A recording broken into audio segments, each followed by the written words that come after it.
Committee on Health, Education, Labor, and Pensions will please come to order. Ms. McMahon, I appreciate you coming before the committee today. You were very successful leading the Small Business Administration in President Trump's first term, and I'm glad the President has given you another opportunity to serve. You have enormous challenges. At the K through 12 level, students who were behind before the pandemic are even further behind now. According to the latest National Assessment of Educational Progress, or NAEP, reading scores among 4th and 8th graders declined 5 points since the pandemic. In math, 4th grade scores fell by 5 points and 8th grade scores fell by 8 points. The failures of the traditional K through 12 schools are leading more families to try other education options proven to help students succeed, like charter schools. The Biden-Harris Department of Education tried to take these options away from families. They passed onerous regulations, making it harder for charter schools to apply for federal grants, impeding their ability to grow and to serve more children. The department's bloated bureaucracy failed to improve the nation's education system, quite likely made it worse. There's been a lot of talk about dismantling the Department of Education, and I'm sure that you will be asked this today. But before we begin, I want to explain what the Department of Education actually does. On average, only about 10% of public funds that go towards educating a child comes from the federal taxpayer. That's only 10%. 90% comes from state and local government. While the federal government accounts for a small minority of the funding, it is responsible for the vast majority of bureaucracy and red tape, preventing communities from improving educational success. I'm hearing from schools across the country that they have stopped going after federal competitive grant funding because it is not worth the hoops and red tape the Department of Education has placed on those dollars. If schools are not eager to apply for competitive grants to improve operations, something is wrong and something should change. It's not only the K through 12 system failing students. Colleges and universities are not preparing students to succeed in the modern workforce. The cost of higher education are quickly outpacing the value of the degree students receive. According to a nonpartisan analysis, 23% of bachelor's degree programs and 43% of master's degrees have a negative return on investment. Too many students leave college woefully unprepared for the workforce after being saddled with overwhelming debt they cannot pay off. Under the last administration, the Department of Education's only answer was to transfer hundreds of billions of dollars, that's hundreds of billions, in student debt from those who willingly took it on to supposedly advance their life. They transferred it to Americans who either chose not to go to college or had already paid their way through school.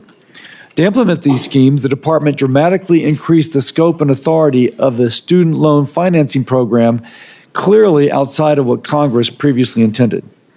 Your experience overseeing SBA loans will be a great asset as the department looks to reform a very broken student loan program.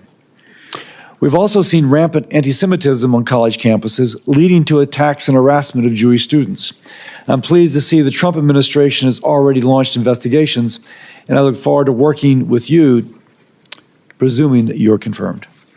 The status quo is not working. The educational system is failing our children. The Biden-Harris Department of Education stood in the way of student success. Transformative change of the educational establishment is needed. The department needs to get out of the way of states and local communities who are best positioned to actually address students' needs. We need to empower parents so that they have a voice in their child's education. This includes increasing access to school choice, perhaps also called parental choice, so families can give their child every opportunity to succeed in the classroom and beyond. With President Trump in office and Ms. McMahon's leadership, we have a real opportunity to accomplish this. Thank you again, Ms. McMahon, for coming before this committee and continuing the discussion on how we can work together to improve student success and get our education system back on track. And with that, I yield to Senator Sanders, the ranking member. Thank you very much, Mr. Chairman. Mrs. McMahon, nice to see you again. Let me begin by thanking teachers all over this country.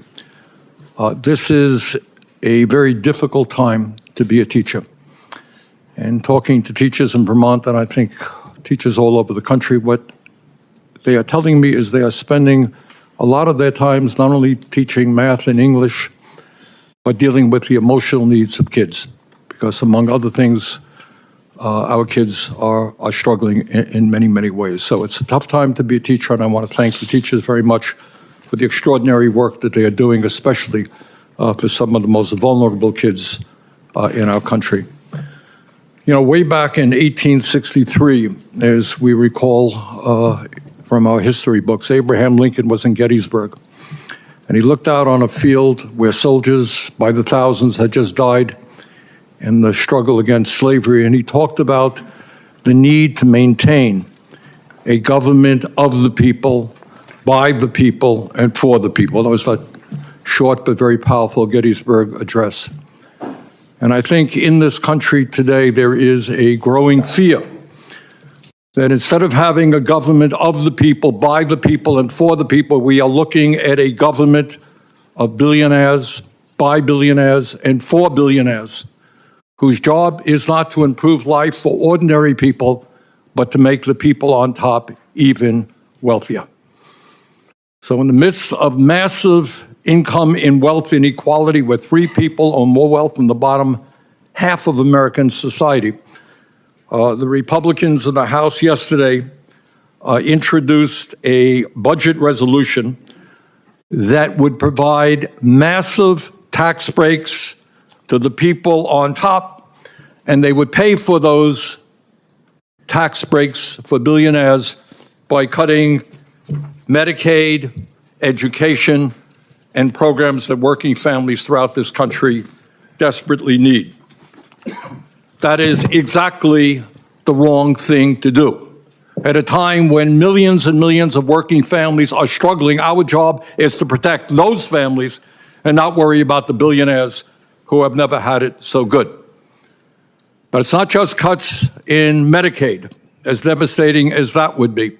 We're looking at, if the Republicans get their way, massive cuts to education.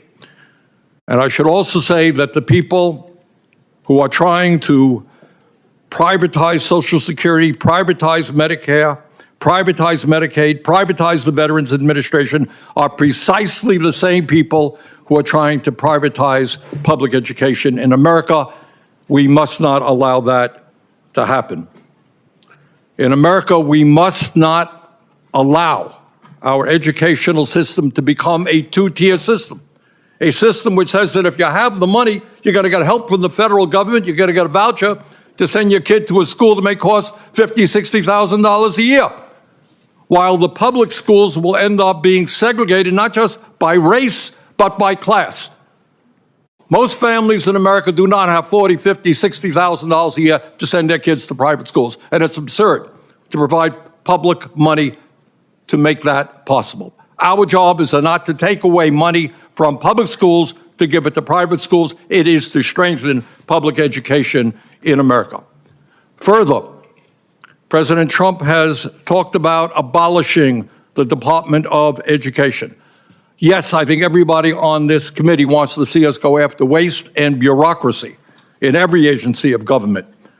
But what we must understand is that when we talk about the Department of Education, they are providing vital resources for 26 million children in this country who live in high poverty school districts. Is it the responsibility of the federal government to say that every kid in America, whether you're poor, middle class, rich, gets a quality education? It is. And that is what a lot of what the Department of Education does.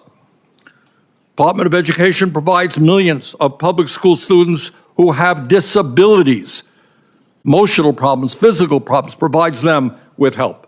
It provides Pell Grants and other important financial assistance that over 7 million low-income students need to get a higher education.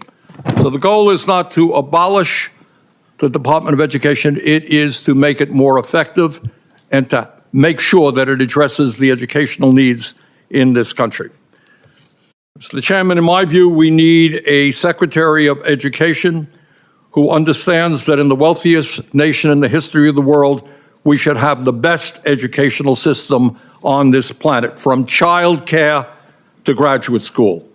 We need a Secretary of Education who understands that we're going to attract the best and the brightest to the teaching profession. You know what? We have to pay teachers the kinds of salaries that they deserve, which is why I've introduced legislation that says no teacher in America should earn less than $60,000 a year.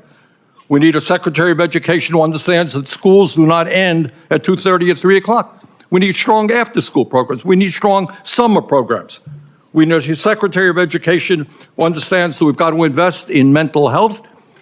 We need a Secretary of Education who understands that we have got to fully fund the Individuals with Disability Education Act. So there are a lot of questions I have for Mrs. McMahon. I very much appreciate her being here and look forward to the discussion we'll have. Thank you, Mr. Chairman. Thank you, Senator Sanders. And now to introduce Ms. McMahon, we'll start with Senator Scott.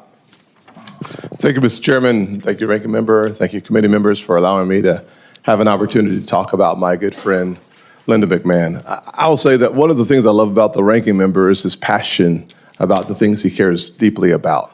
He and I don't agree on the conclusions or the solutions, but I do believe that he is a thoughtful person who cares about the issues, and I hope that doesn't hurt your reelection bid. But let me say this. I'm not a billionaire. Never have been, likely never will be. But I am a kid who grew up in a single-parent household, mired in poverty, whose mother worked 2 jobs, trying to keep the lights on. I went to 4 different elementary schools by the 4th grade. When I think about the issue of education, I think about how in the world do we ever get to a meritocracy if the vast majority of the kids today are going to segregated schools that are failing those kids. 13 schools in Maryland where the average kid, 99% of the kids cannot perform at grade level. I think about Chicago on the south side where I spent a lot of time, where 95% of the kids cannot perform at grade level. I think about Charleston, South Carolina, my hometown, where 60+% of African American males don't go to college. I think about the quagmire pit of failure that is consistently the case in inner city schools across America. You talk about the resegregation of America's public schools, it's already happened. It's happening right now. Our public education spends $850 billion to disappoint families, millions of families across this country. 10% of the resources come from the federal government, and yet 80 to 90% of all the rules that suppress performance come from Washington. The average employee at the Department of Education, these numbers are a few years ago, and these unfortunately aren't part of my speech. Bernie changed my speech for me. Is about $106,000, where the average teacher makes $55,000. Those numbers are 4 or 5 years old. But here's my point. My point is a simple point. I'm a guy who understands the weight of a poor education system and the benefit of a good education system, because I've experienced both.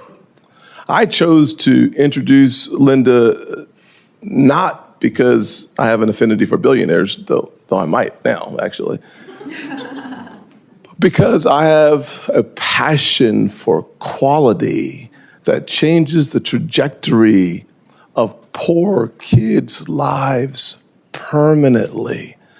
I can't think of a more important civil rights issue today than public education and the education of our kids.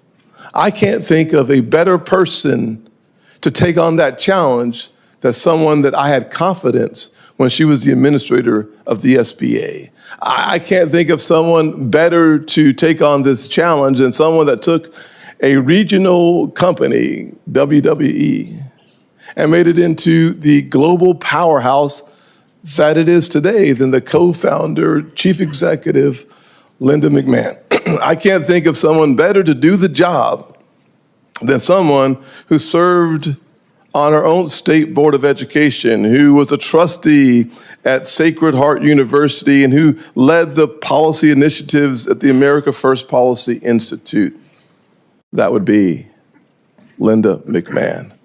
I can tell you that there are a lot of questions I'd like to answer, but I don't have time.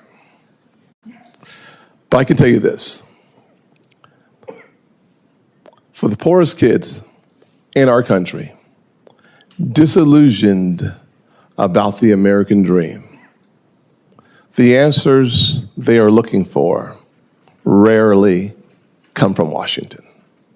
With all of our good intentions, the Department of Education has simply failed the poorest kids in the United States of America, the greatest nation on the planet.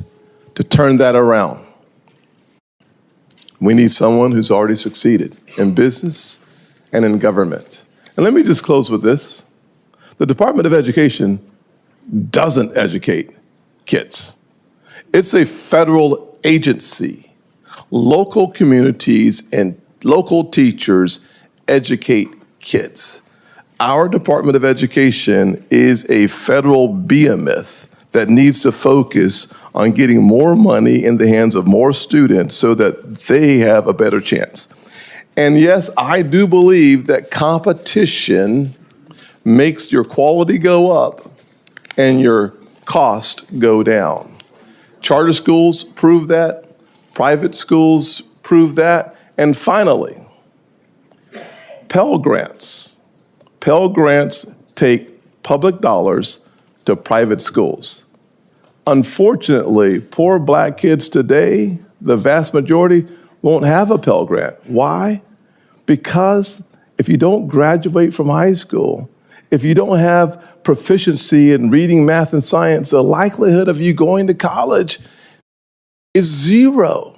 Let's improve our K through 12 system so that more of America's poor rural kids and inner city kids both have the experience I have of realizing their version of the American dream.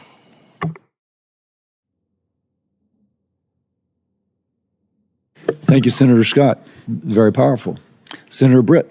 Well, that was amazing. Thank you. My colleague nailed it. Chair Cassidy, Ranking Member Sanders, and members of this committee, I am honored to join you today to introduce President Trump's nominee for Secretary of Education, my friend, Linda McMahon. It is clear that our current education system isn't working. We have the status quo, and that's actually failing our kids. As you mentioned, Mr. Chairman, the latest NAEP scores show that students' reading and math scores are down in almost every single state, to the point where only 30% of 8th graders are meeting reading proficiency levels. The status quo in education just hasn't failed students. It's failed parents, just like me. And very respectfully, Mr. Ranking Member, the America that you just described, the one that you're fearful will be created, it already exists. Our students deserve better. Our parents deserve better. We have to do something different in order to achieve a different result. For far too long, the Department of Education has catered to far-left bureaucrats at the expense of moms and dads.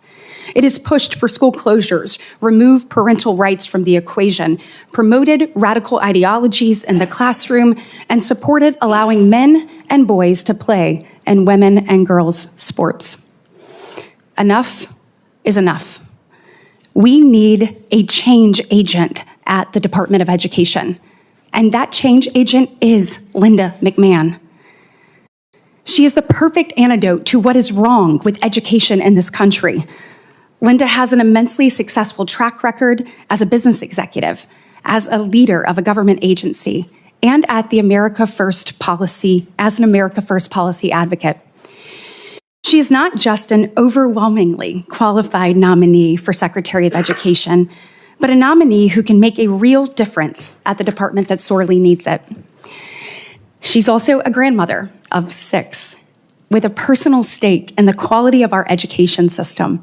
She understands how important it is that our kids learn what they're supposed to, and how important it is for parents to be empowered. I'm right there with her. And that's not the only mission that Linda will pursue at the Secretary of Education as a secretary. Attending a 4-year college or university is the right path for many Americans, but it's not the only one available to graduating high schoolers, and Linda will ensure that students know that. Linda led efforts to empower the American worker at AFPI, and I am confident that she will make aligning our education system and our workforce systems a priority at the Department of Education. That means strengthening 21st century skills training and job preparedness, bridging the gap between technical school programs and industries, and expanding apprenticeships and credentialing programs. Linda McMahon is someone who knows how to reform our education system so it actually prepares our kids for the future, while also empowering parents to make decisions that affect their children's lives. She has the experience as an executive. She already demonstrated her immense ability to get the government out of the way as head of the Small Business Administration.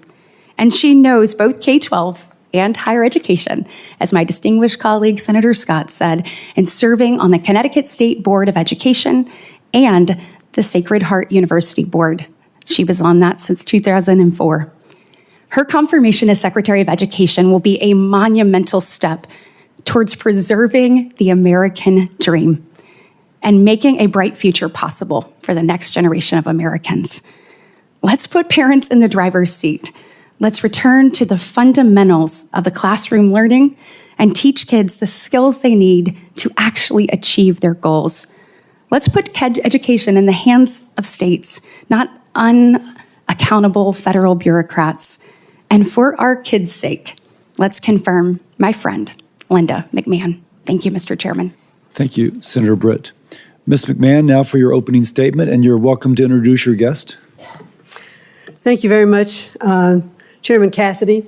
Yes, I'd like to introduce my daughter, Stephanie McMahon, Paul Levesque, her husband, and my son, Shane McMahon. I'm so happy to have them here, and many friends have come from far places, so I welcome having them here today and appreciate that they're here. So, thank you, Chairman Cassidy, Ranking Member Sanders, and distinguished members of the committee. I'm honored to have your consideration to serve as the Secretary of the Department of Education. And I'd like to thank both Senators Scott and Britt for their introductions. Members of the audience are reminded that disruptions will not be permitted while the committee conducts business. We ask you to respect that, please. I'm sorry. Certainly. And I'd like to thank both Senators Scott and Britt for their introductions and for the opportunity to welcome my friends and family. Thank you all so much for being here with me today. I would also like to thank President Trump for his confidence in me to lead a department whose mission and authority were a special focus of his campaign. He pledged to make American education the best in the world, return education to the states where it belongs, and free American students from the education bureaucracy through school choice. November proved that Americans overwhelmingly support the president's vision, and I am ready to enact it. Education is the issue that determines our national success and prepares American workers to win the future. I've been passionate about education since my earliest college days when I studied to earn a teaching certificate. This has continued through my business career as a Connecticut State Board of Education member, as a university trustee, and as the chair of the America First Policy Institute, which advocates for workforce development, parental choice, and accountability in higher education. I'm also a mother and a grandmother, and I join millions of American parents who want better schools for our kids and grandkids. The legacy of our nation's leadership in education is one that every person in this room embraces with pride. Unfortunately, many Americans today are experiencing a system in decline. The latest scores from the nation's report card show achievement in K through 12 math and reading at their lowest level in years. More than 2/3 of public colleges are beset by violent crime on campuses every year. And most tragically, student suicide rates have dramatically increased over the last 2 decades. We can do better. We can do better for the elementary and junior high school student by teaching basic reading and mathematics, for the college freshman facing censorship or anti-Semitism on campus, and for parents and grandparents who worry that their children and grandchildren are no longer taught American values and true history. In many cases, our wounds are caused by the excessive consolidation of power in our federal education establishment. So what's the remedy? Fund education freedom, not government-run systems. Listen to parents, not politicians. Build up careers, not college debt. Empower states, not special interests. Invest in teachers, not Washington bureaucrats. If confirmed as secretary, I will work with Congress to reorient the department toward helping educators, not controlling them. My experience as a business owner and leader of the Small Business Administration, as a public servant in the state of Connecticut, and more than a decade of service as a college trustee has taught me to put parents, teachers, and students, not bureaucracy, first. Outstanding teachers are tired of political ideology in their curriculum and red tape on their desks. And that's why school choice is a growing movement across the nation. It offers teachers and parents an alternative to classrooms that are micromanaged from Washington, D.C. We should also emphasize career-focused education, especially in cutting-edge STEM fields, where American companies need high-skilled employees. Our workers deserve more post-secondary pathways, career-aligned programs, apprenticeships, and on-the-job learning, and jobs in tech, skilled trades, and healthcare for non-college degree holders. Those who do attend college deserve transparent costs and courses of study aligned to workforce demand. The United States is the world leader by far in emerging technologies like AI and blockchain, and we need to invest in American students who want to become tech pioneers. We should encourage innovative new institutions, develop smart accountability systems, and tear down barriers to entry so that students have real choice and universities are not saddling future families with unsurmountable debt. We must protect all students from discrimination and harassment. And if I am confirmed, the department will not stand idly by while Jewish students are attacked and discriminated against. It will stop forcing schools to let boys and men into female sports and spaces. And it will protect the rights of parents to direct the moral education of their children. The opportunity before us these next 4 years is momentous. I look forward to working with the committee, our nation's parents, teachers, and students, and education leaders from all political perspectives to build a better future for every American learner. Thank you so much for the opportunity to speak with you today, and I look forward to your questions. Thank you very much. I shall begin. Everybody's rightly focused on the fact that we have a problem with reading scores, and they've been anchored where they are for quite some time, with an incredibly high percentage of children not reading at grade level. And the old kind of truism that kids learn to read by grade 3 or 4 and they read to learn thereafter. But they're not learning to read by grade 3 or 4. So that said, dyslexia, according to NIH kind of reviewed literature, affects 20% of our population. Those 20% learn to read differently, and if their differences are not acknowledged, then they will be among those, almost an anchor holding reading scores down. Now, it would just intuitively make sense to diagnose the child with dyslexia as early as possible. Most states do not screen. That said, you can see where I'm going with my own thoughts. But what would be your approach to addressing the issue of dyslexia, which is frankly ignored, not in a state like New Hampshire, where Governor Hassan actually put in such programs, but in other states? What would be your approach to make sure that the child who is dyslexic is diagnosed at an early stage and receives the intervention that she or he would need to receive?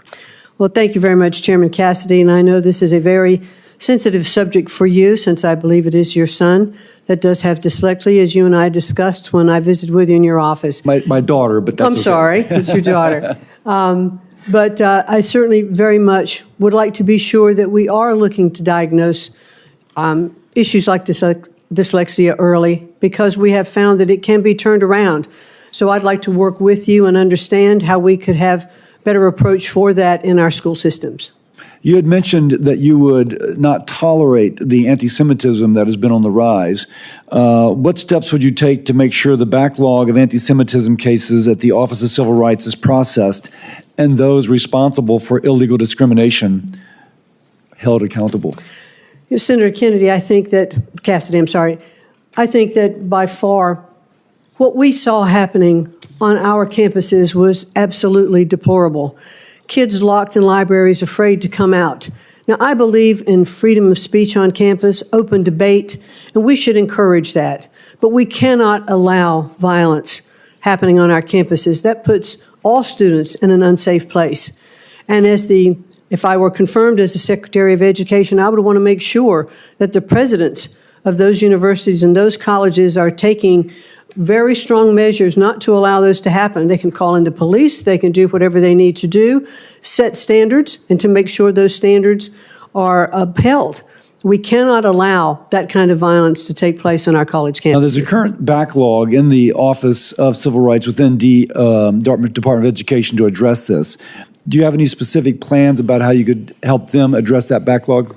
Well, I'd like very much to be confirmed and to be able to get into the department and understand that backlog, to talk to those lawyers who were there, and let's focus on what we need to do to clear out that backlog. And I look forward to doing that. President Trump is reportedly drafting an executive order requiring the Secretary of Education to develop a plan for downsizing the Department of Education and working with Congress to eliminate entirely. Yes or no, do you agree that since the department was created by Congress, it would need an act of Congress to actually close the Department of Education? And certainly President Trump understands that we'll be working with Congress. We'd like to do this right.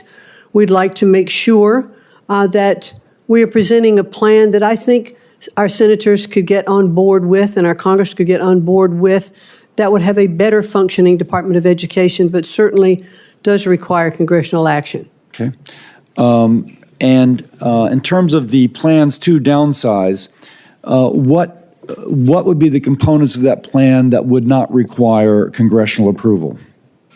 Well, I do believe, Senator, that there are departments of education that are established by statute, and those particular departments we'd have to pay particular attention to.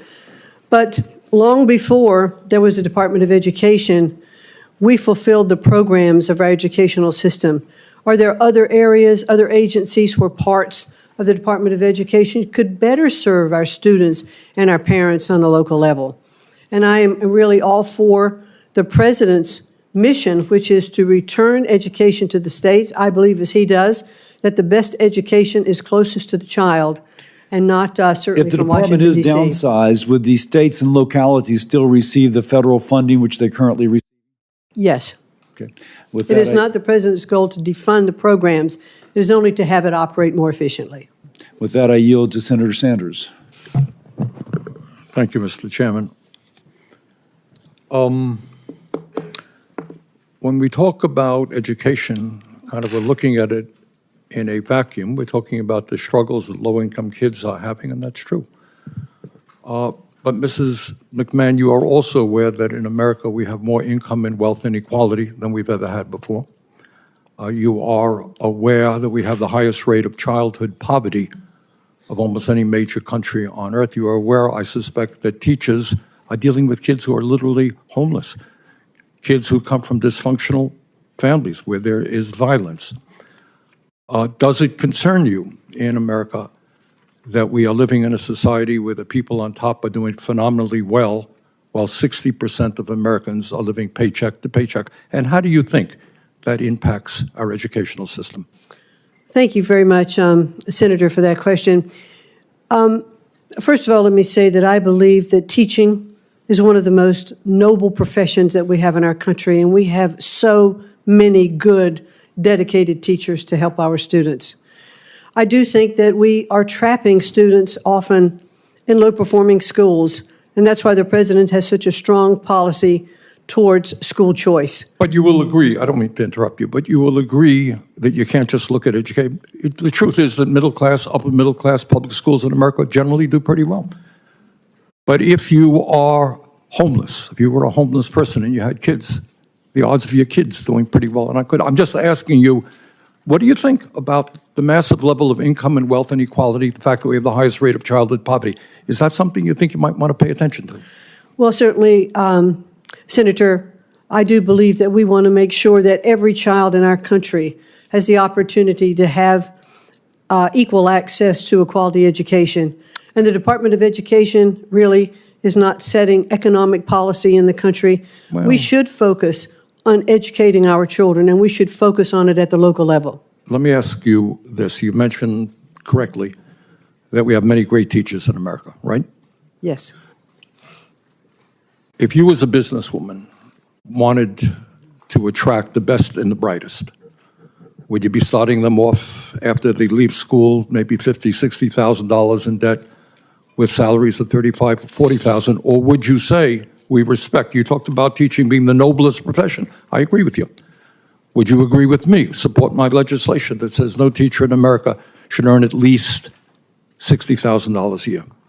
Well, certainly the pay to teachers is up to the states where those teachers reside. I do believe we should pay our teachers fairly. They spend so much time with our students, and they should be well compensated for their job. Paying them fairly, nobody in the world will disagree with you. I mean, the question is, if teaching is a noble profession, if teaching is an important profession, you know, should we be paying them salaries commensurate with the value that of the work that they are doing? So I'm asking you a simple question. Would you recommend to states, as the leader of education in America, that teachers at least make $60,000 a year? I would certainly recommend to states that teachers be paid what is commensurate with the kinds of jobs that are part of their states. Not all states have the same living costs. Not all states have the same ability to pay teachers, but to attract really good teachers and to keep them, we should definitely pay them commensurate with the job performance that they are undertaking.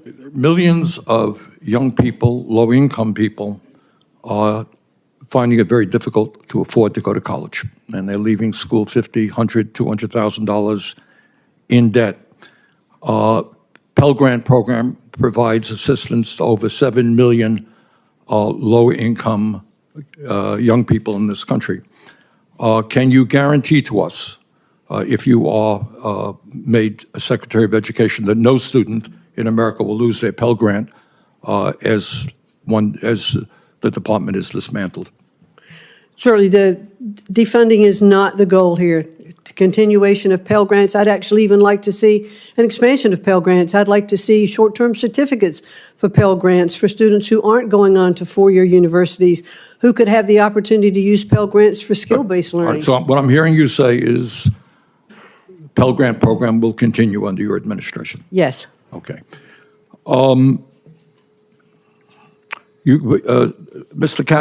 Senator Cassidy asked you an important question, and that is, do you agree, and let me just once again get your feelings on this, that if there is a movement to abolish the Department of Education, it has to go through the United States Congress? Yes, it is set up by the United States Congress, and we work with Congress. It clearly cannot be shut down without it. Good. Thank you. Senator Collins. Thank you. Welcome. First of all, let me say I was very pleased to hear your strong commitment to enforcing the Office of Civil Rights jurisdiction over the many incidences, horrible incidences of anti-Semitism that we've seen on our college campuses.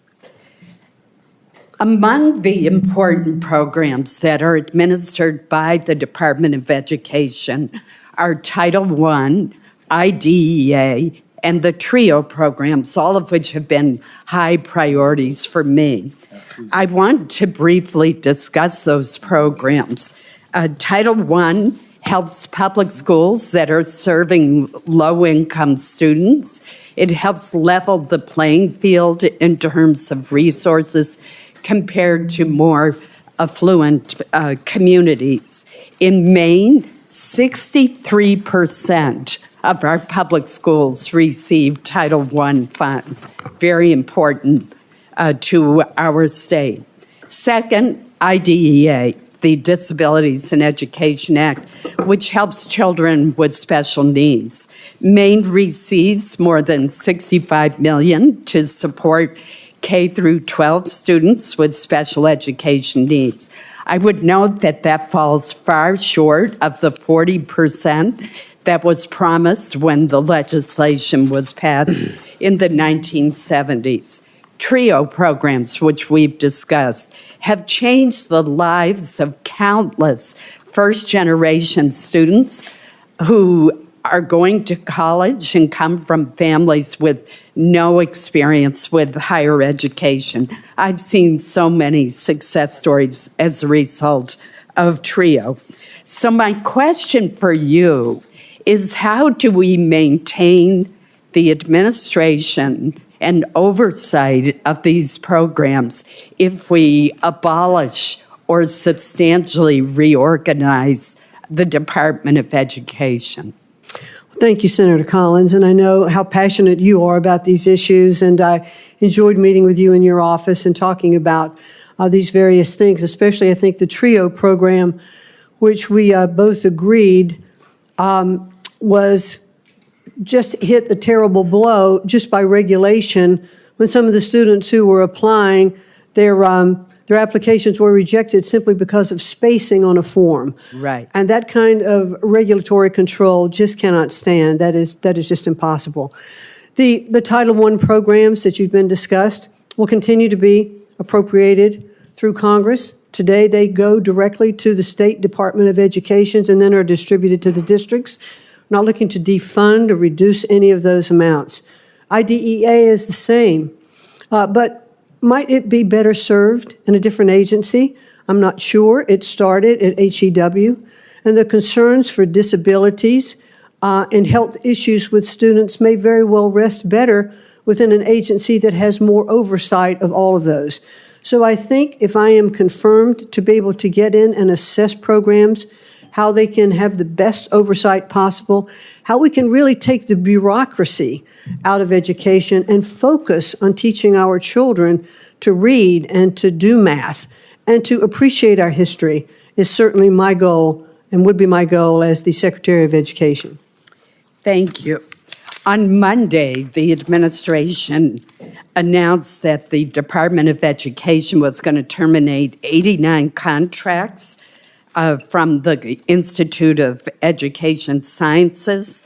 They were worth $881 million, as well as terminating 29 training grants.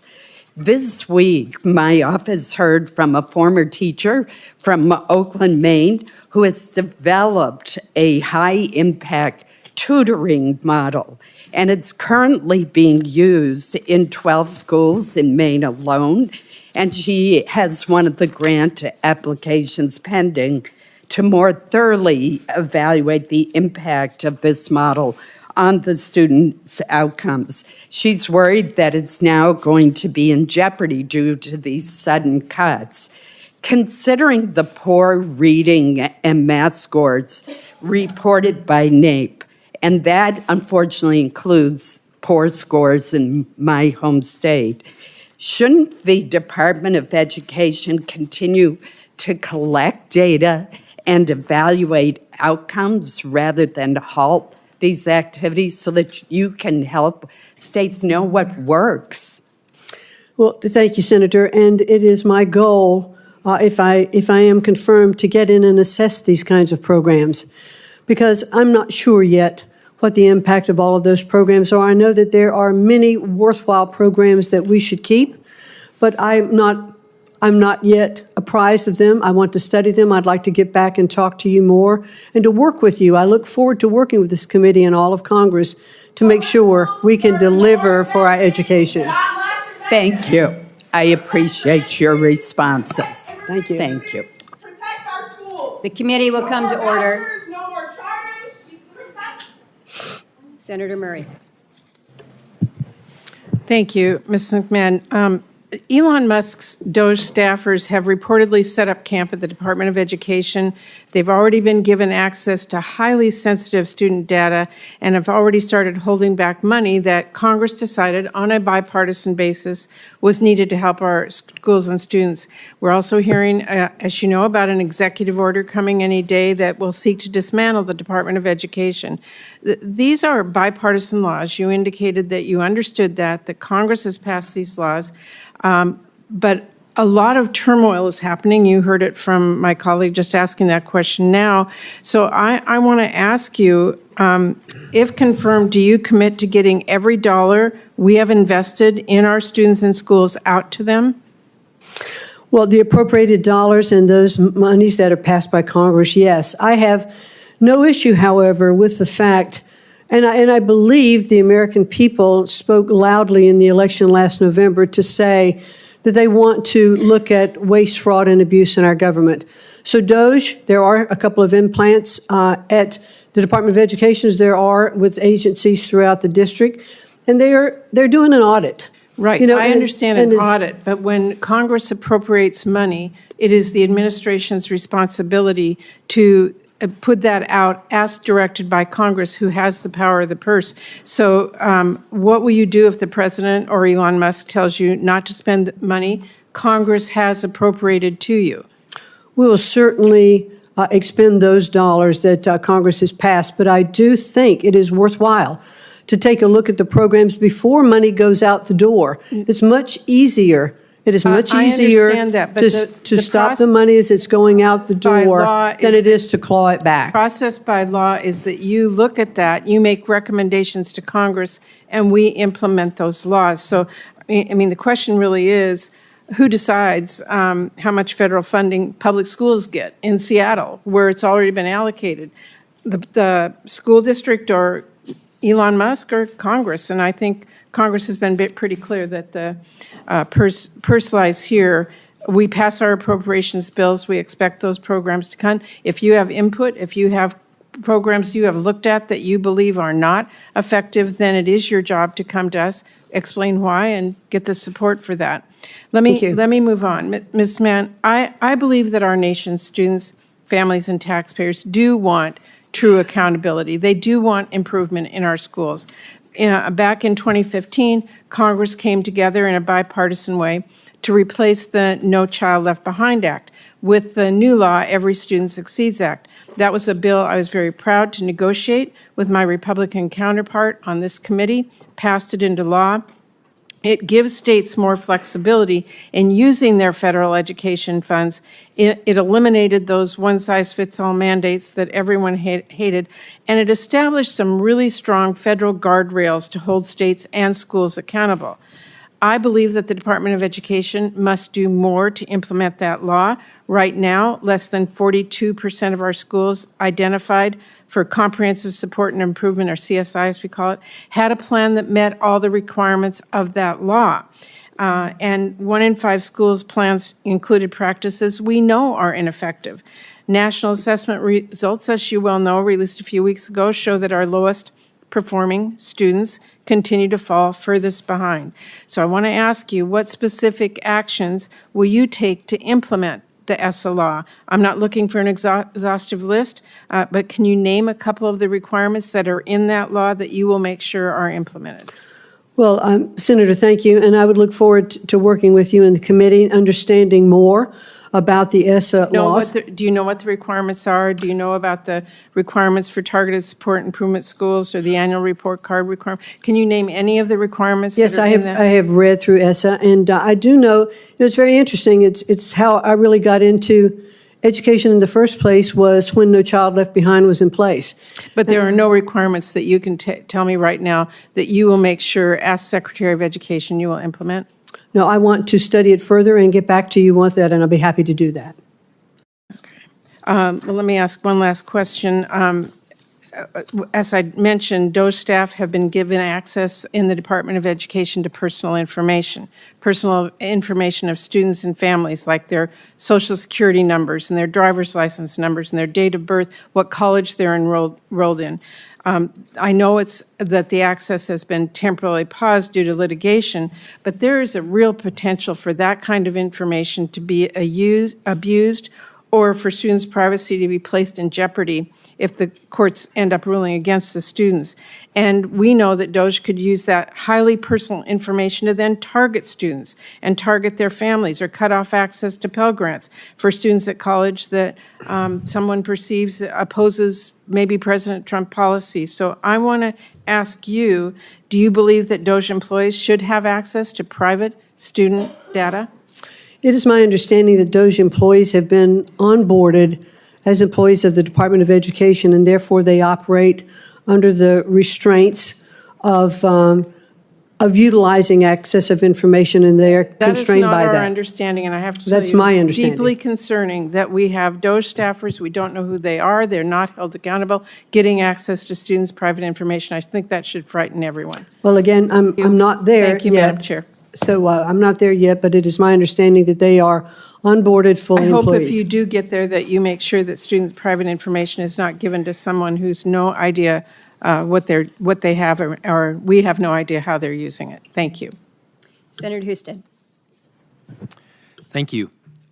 Ms. McMahon, thank you, or congratulations on your nomination. Thank you. Look forward to your confirmation, hopefully, and working with you on what is arguably one of the most important issues to the future of our country and to our children. I would just simply ask you if you believe that education is foundational to the opportunity to live your version of the American dream for children. You agree with that? I certainly do agree with that, and thank you very much, Senator, for that question.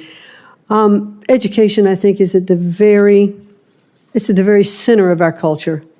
It is the ticket out of poverty for so many students. It is how our children's minds are absolutely cultivated so that they can learn.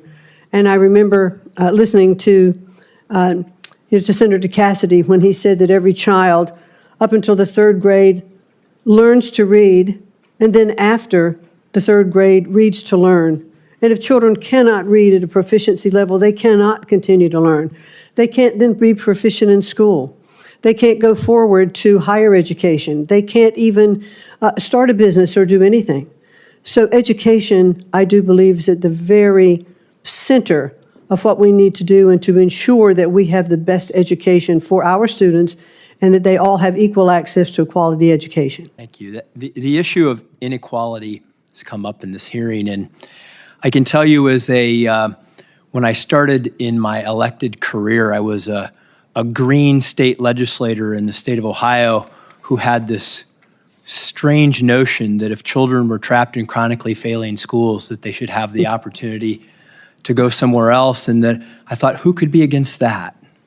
And I quickly found out, well, there were a lot of people who were against that, powerful people, powerful institutions. And I just believe that as Americans, we believe that freedom and choice is good.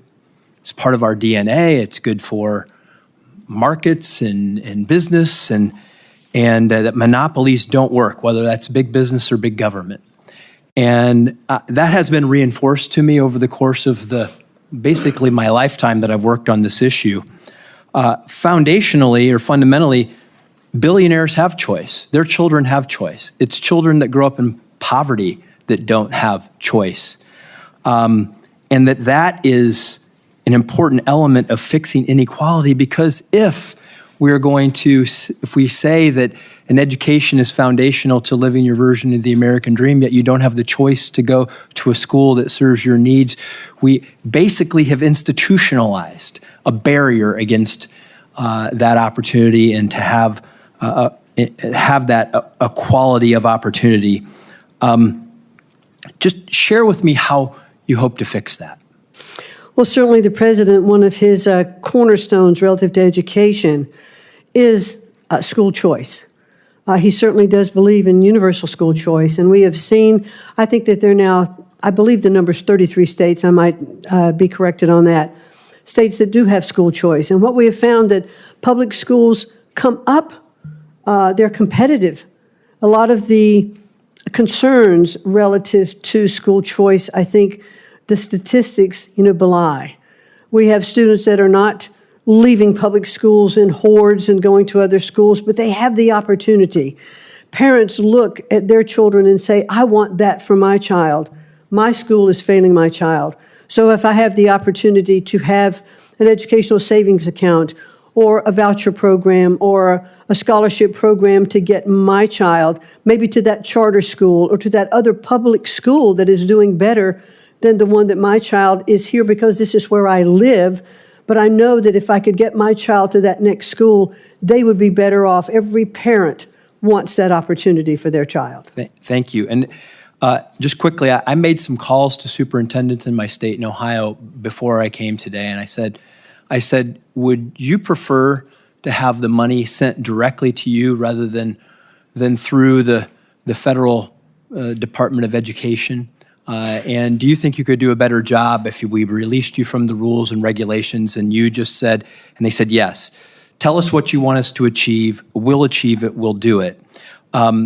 And I just wanted to share that with you, and that I also want to give you a chance to answer this, that you're not, and President Trump is not talking about cutting any funding for children.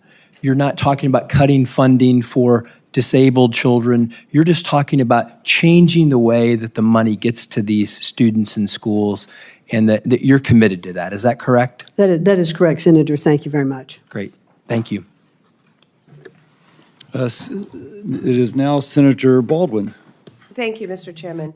And before I start my questions, just wanted to put some studies in the record. Recent research studies of private school vouchers in Louisiana, Indiana, Ohio, and Washington, D.C. showed that students who used these vouchers performed worse academically than their public school peers. I ask unanimous consent to enter into the record those 4 studies that show private school vouchers have a negative impact on student achievement. Without objection. Thank you, Mr. Chairman. Mrs. McMahon, I appreciated the opportunity to meet with you last month, and I believe in giving all the president's nominees a fair shake.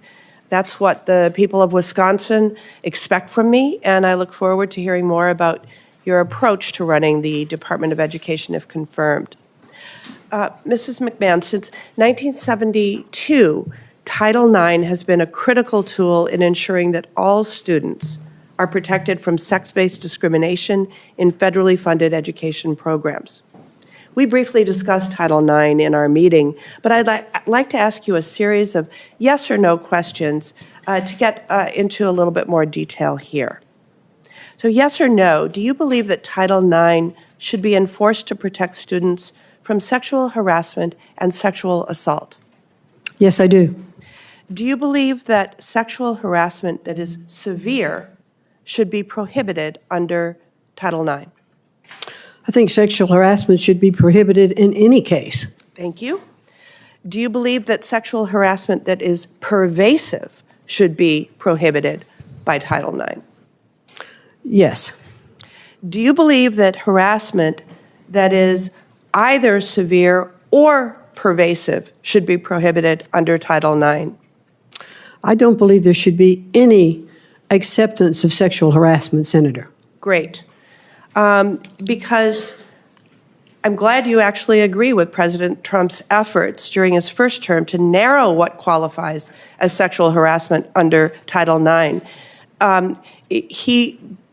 His guidance said that sexual harassment had to be severe and pervasive.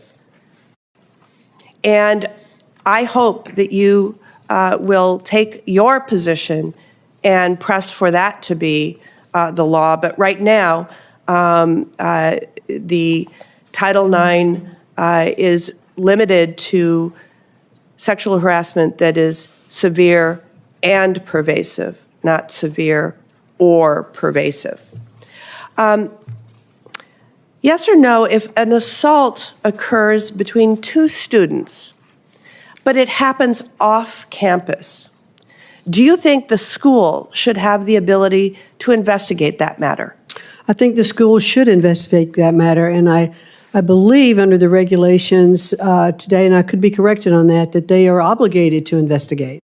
Okay, and do you believe that the school then, after investigation, should have the ability to take actions regarding an incident that occurs off campus. Yes, I think the school should be required to take those actions and to investigate and to notify the parties that are involved, and that so that both sides of the equation can have due process.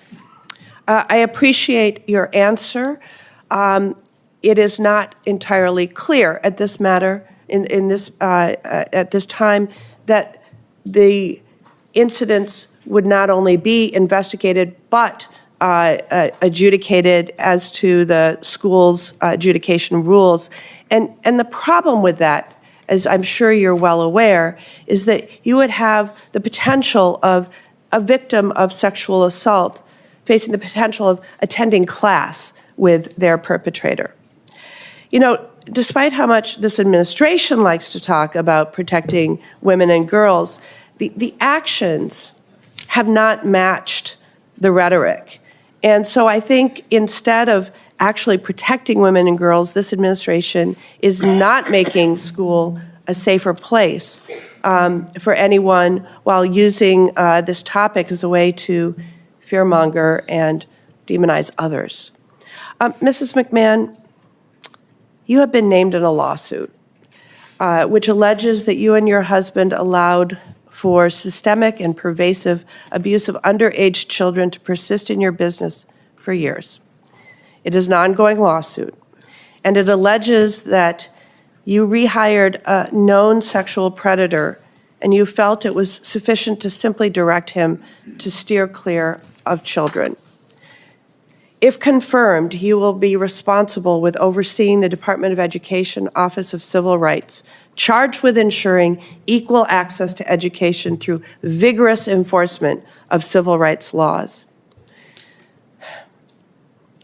I am so concerned about whether sexual assault survivors on campus can trust you to support them. Thank you, Senator. They certainly can trust me to support them. I have a granddaughter that is now in college. I have 2 grandsons who are in college.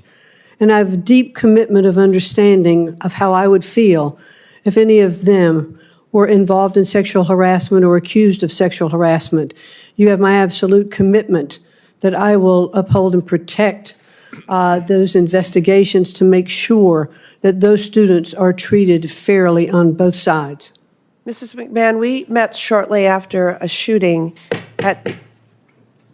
You're a minute over. Oh, I will submit this question for the record. Thank you. Thank you, Senator. Senator Tuberville. Thank you, Chairman. Ms. McMahon, thank you for being here today, and thanks for wanting to take on this monumental task. You know, I'm a football coach. I'm not a lawyer.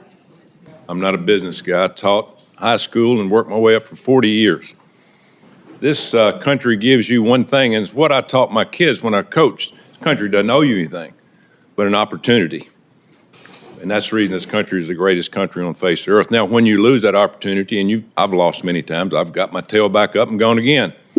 But that's where you learn it, through education. I've been to every state in this country recruiting, going through high schools except for Alaska in my 40 years. In my 40 years of coaching and going into high school, there's not been a bigger disappointment than our education system. I've seen it decline for 40 years. It's gotten worse. You're going to have the task of trying to bring it back. It's going to be hard to do because you're going to be fought from every side. This is not Democrat, Republican, black, white. It's not. It's an American problem. I've spent tens of thousands of dollars of my budget when I coach and bringing kids in. After I tested them, they couldn't read past the 6th grade and reading level, but they had 3.5 GPAs when they came to my university. We're failing. It is a disaster.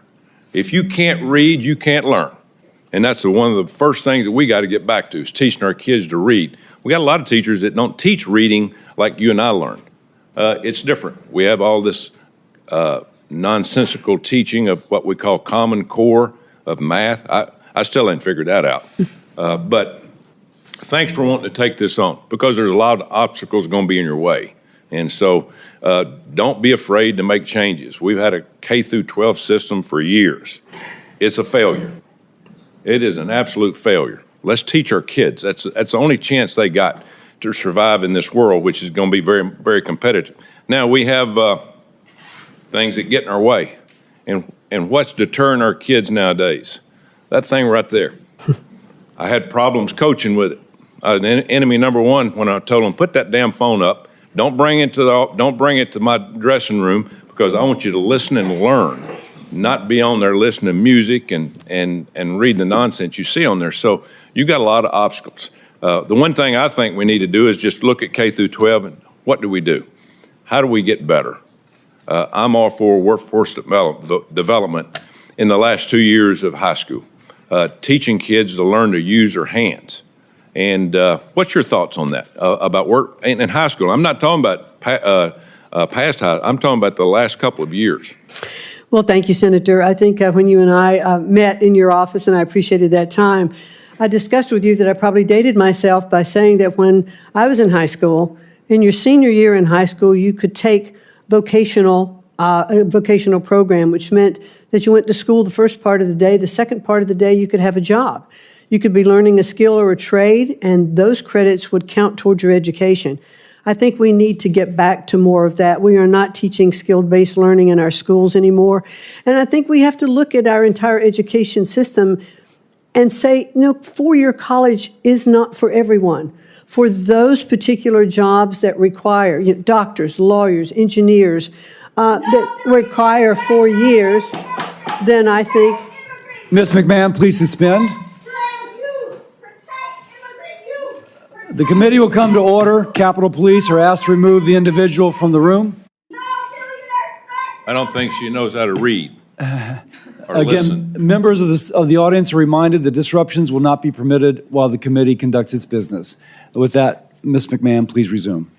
Thank you. So I think we do have to get back to teaching basics in school K through 12, but to continue on to what we were talking about, but we don't have enough skill-based learning. We don't have enough internships or apprenticeship programs. I'd also like to see, more dual credits in our high schools, our junior and senior years, that would count towards community colleges or other institutes that would get students through college faster, if in fact that is the plan that they are going to take. So we have so much that we can do to help our students get prepared to have a good income and a good livelihood. And if they can graduate from high school with some skill-based already, they can even start a business of their own. They can decide at that particular point, I want to put more money towards my own education, but in the meantime, I am prepared to make a living. But I think we have to look at education and say our vocational and skill-based training is not a default education.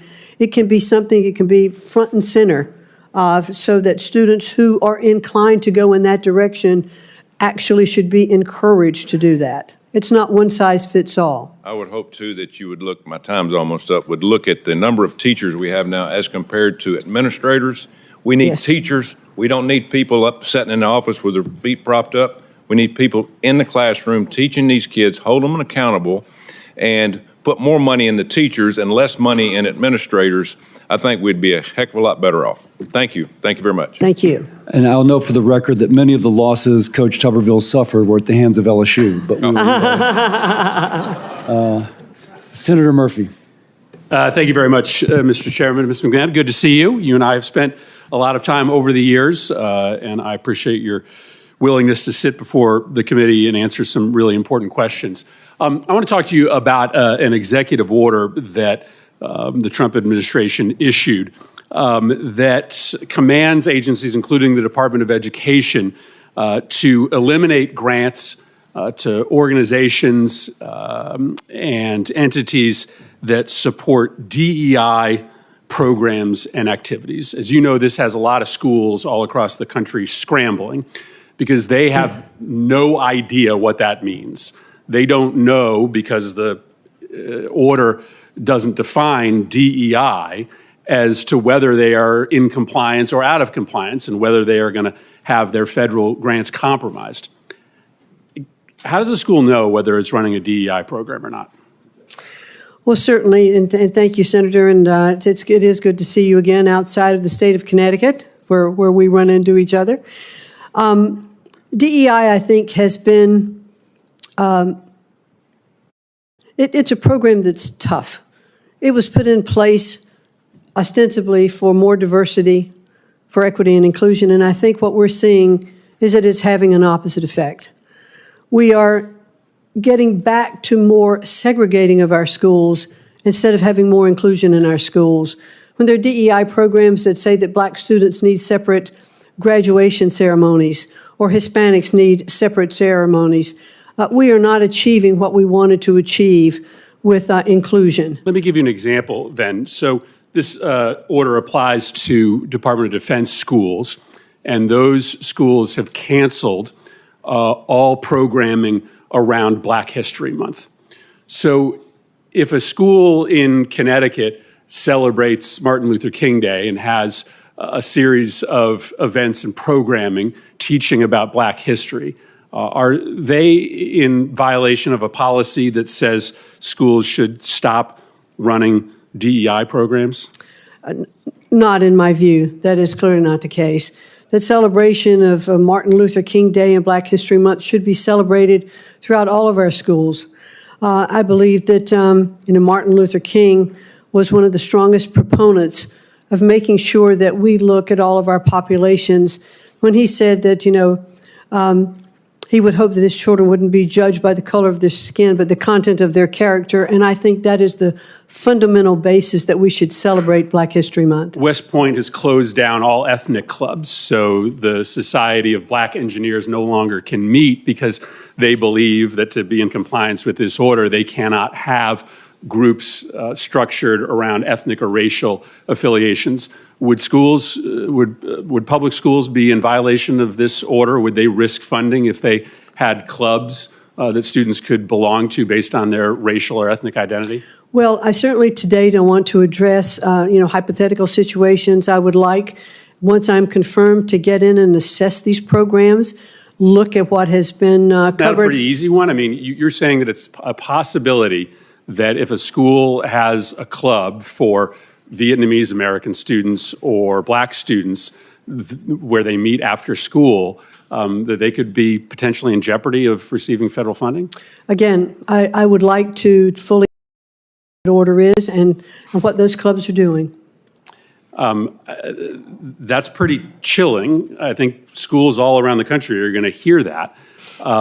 What about educational programming centered around specific ethnic and racial experiences? My son is in a public school. He takes a class called African American History. If you're running an African American history class, could you perhaps be in violation of this court order, of this executive order? I'm not quite certain, and I'd like to look into it further and get back to you on that. So there's a possibility, you're saying, that public schools that run African American history classes, right? This is a class that has been taught in public schools for decades, could lose federal funding if they continue to teach African American history. No, that's not what I'm saying. I'm saying that I would like to take a look at these programs and fully understand the breadth of the executive order and get back to you on that. I think you're going to have a lot of educators and a lot of principals and administrators scrambling right now. Thank you, Mr. Chairman. My time's expired. Senator Murkowski. Thank you, Mr. Chairman. Welcome, Ms. McMahon. Thank you. Good to have a conversation with you. You have had the privilege, I know, to come to Alaska during your tenure at the SBA. You came north, so I know that you have had an opportunity to understand some of the challenges that we face with basically our geography. And I wanted to talk a little bit this morning about our public schools. There's a lot of discussion, and I listened carefully to your comments to Senator Husted about school choice. We would all love to have the benefits of greater school choice. In the Anchorage public school system, my sons were able to attend a magnet school that was focused on an immersion program for Spanish-speaking immersion program. It was a great program for them. I go to the vast majority of my communities across the state, and there is no choice. It is a small village. It may have 500 people, it may have 1,000 people, but you have one school. And it's not as if there is an opportunity to go to another school because 82% of these communities are not connected by a road. So if you wanted to go to another school, you would have to figure out how you fly to another village, another population center. So for me, investment in our public education system is really what I have been focused on. I had an opportunity to speak before our Alaska Association of School Boards just recently and received a standing ovation when I said public funds for public schools. Pretty simple. And so I want to ask you whether you believe it is your primary role and responsibility as Secretary to support and strengthen our nation's public schools. I absolutely do believe that our public schools are the bedrock of our education. You know, they go back, to the very founding of our country. I think in the first Constitution, there were actually sectors of each state that were set aside for the specific goal of public education. And so education is certainly understood to be so vital and so important to what we're doing.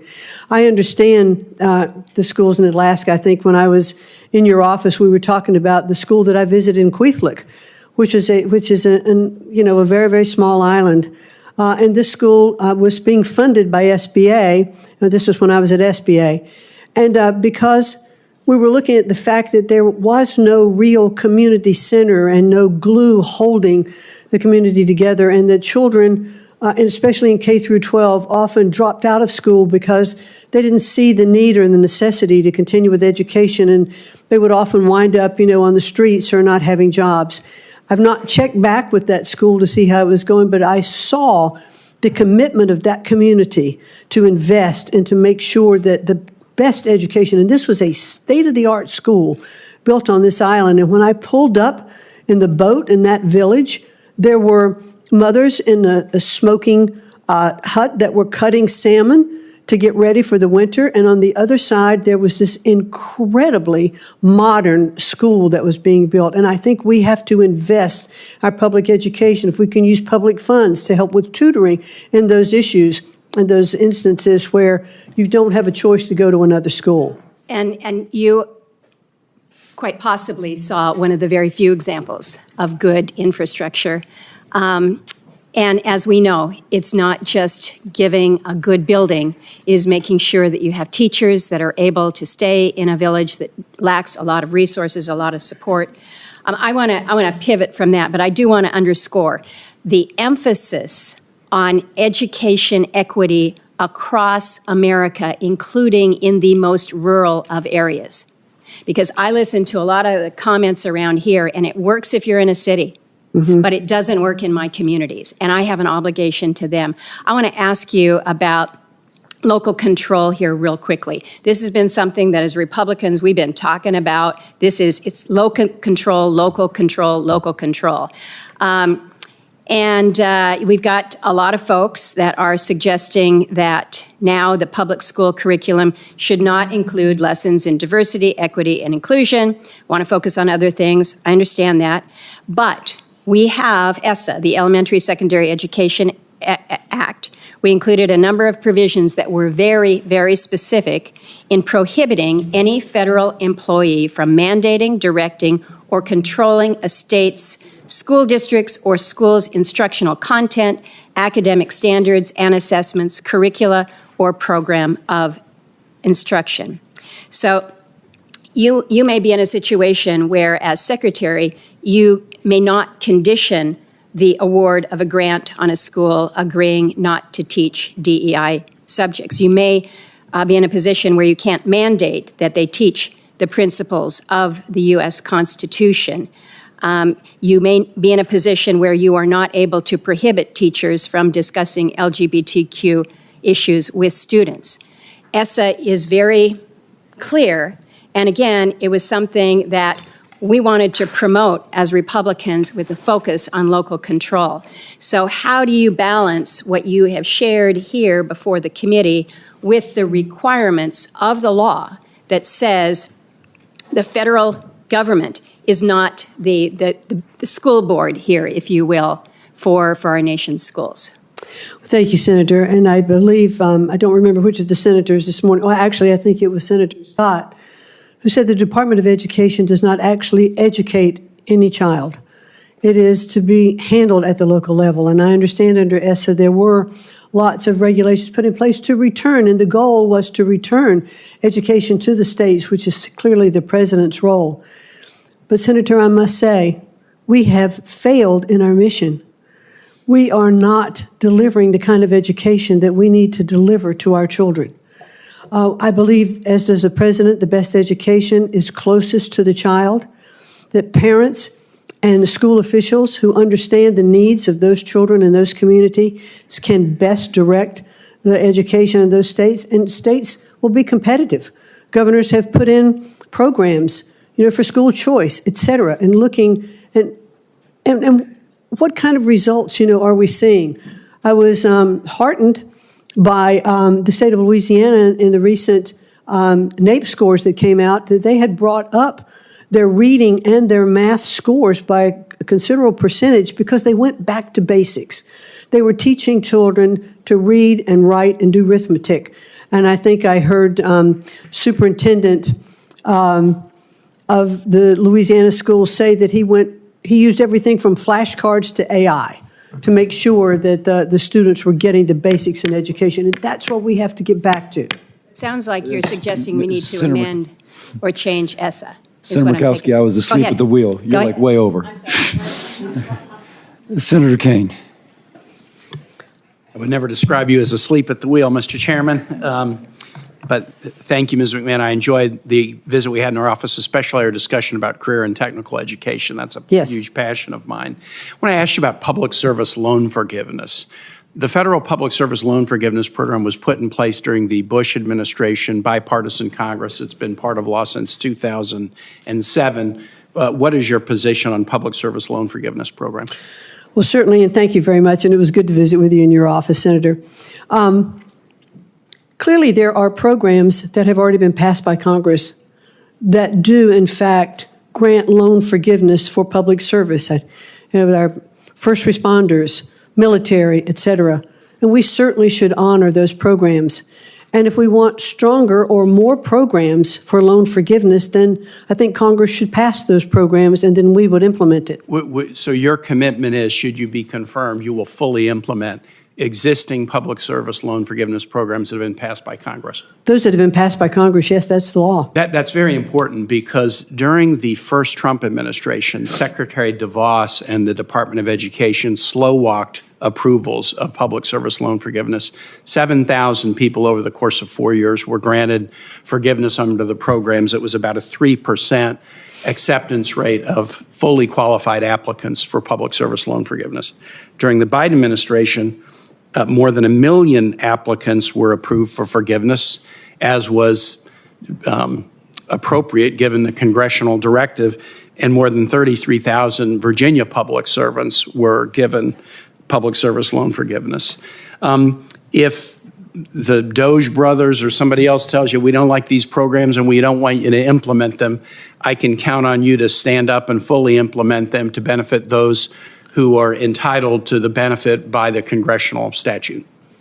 Yes, because that's the law. Thank you for that. If there's no Department of Education, who will enforce the Individuals with Disabilities in Education Act? Well, I think that is something that I would very much like to understand more and look into. I mean, when IDEA was originally set up, it was under HEW, the Department of Health, Education, and Welfare. After the Department of Education was established in 1980, it shifted over there. I'm not sure that it's not better served in HHS, but I don't know. I haven't yet been able to be in, and if I'm confirmed, it is of high priority to make sure that the students who are receiving disability loans disability funding, that is not impacted. It is incredibly important that those programs continue to be funded. My Virginia parents who have children with disabilities are highly, highly worried right now about the elimination of the Department of Education. Because the IDEA is about funding, and I know you've talked about that already, but it's also about enforcement. You would agree with me that there has to be vigorous enforcement of the requirements of IDEA. Well, I certainly agree that we want to make sure that that funding gets to those students, I'm and not it's asking not about defunding. funding. I'm asking about enforcement Well, of the yes, provisions. the programs have to have accountability. All the programs do. What role do you think the federal government should play in addressing the national teacher shortage? Well, boy, that is a really critical issue, that we're not attracting and keeping our teachers. One thing I think we need to make sure of, and I'm not sure it's a federal government policy, because that really should be at the state level. How are we educating and teaching and training our teachers? How are we making sure that they have the supplies that they need in their classrooms?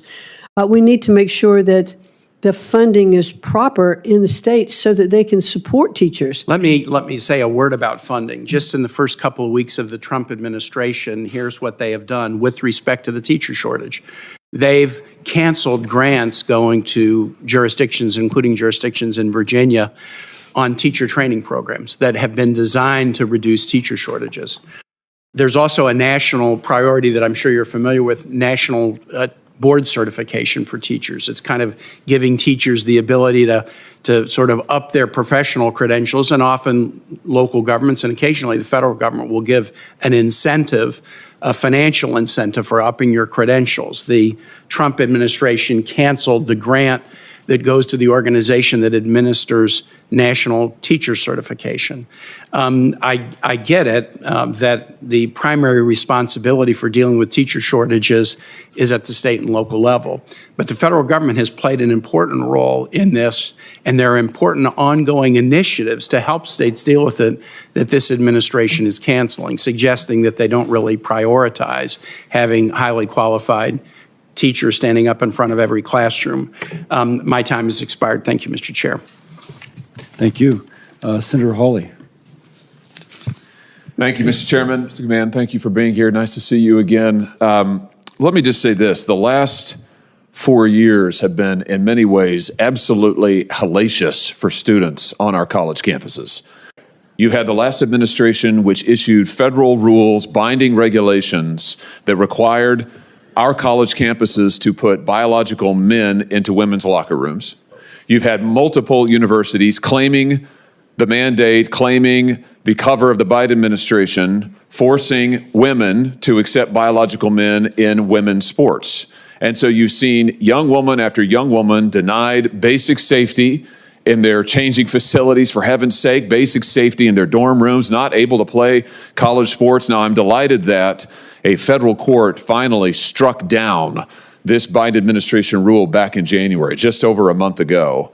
And President Trump issued a clear, strong, unequivocal executive order saying that Title IX will be enforced according to its terms, which is Title IX protects women's sports, it protects women on college campuses, no more men in women's locker rooms. This is a huge victory for common sense and the rule of law. My question to you is this: a number of universities, including some very prominent ones that love to call themselves elite, have said they're not going to follow that executive order. They're going to keep having men in women's locker rooms. They're going to try to get men in women's sports. What can be done to ensure that these colleges comply with the law and that women are safe on campus and that women are able to play sports without men interfering? Well, certainly, I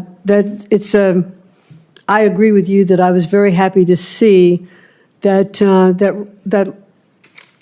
those restrictions on Title IX vacated, so that we are really back to what Title IX was originally established to do, and that was to protect sexual discrimination. And women should feel safe in their locker rooms. They should feel safe in their spaces. They shouldn't have to be exposed to men undressing in front of them. I think I heard one person the other day said, well, the guys just should hold a shower curtain in front of them so that they aren't exposing themselves. I mean, really, that's just not what we should be doing. We want to make sure that Title IX, which is the law, is enforced. And we need to uphold that. Will you investigate those universities that are not complying with Title IX, that are not complying with the president's executive order? These universities are absolutely getting federal funds from this department, the department that you're going to run if and when you are confirmed, and I believe you will be.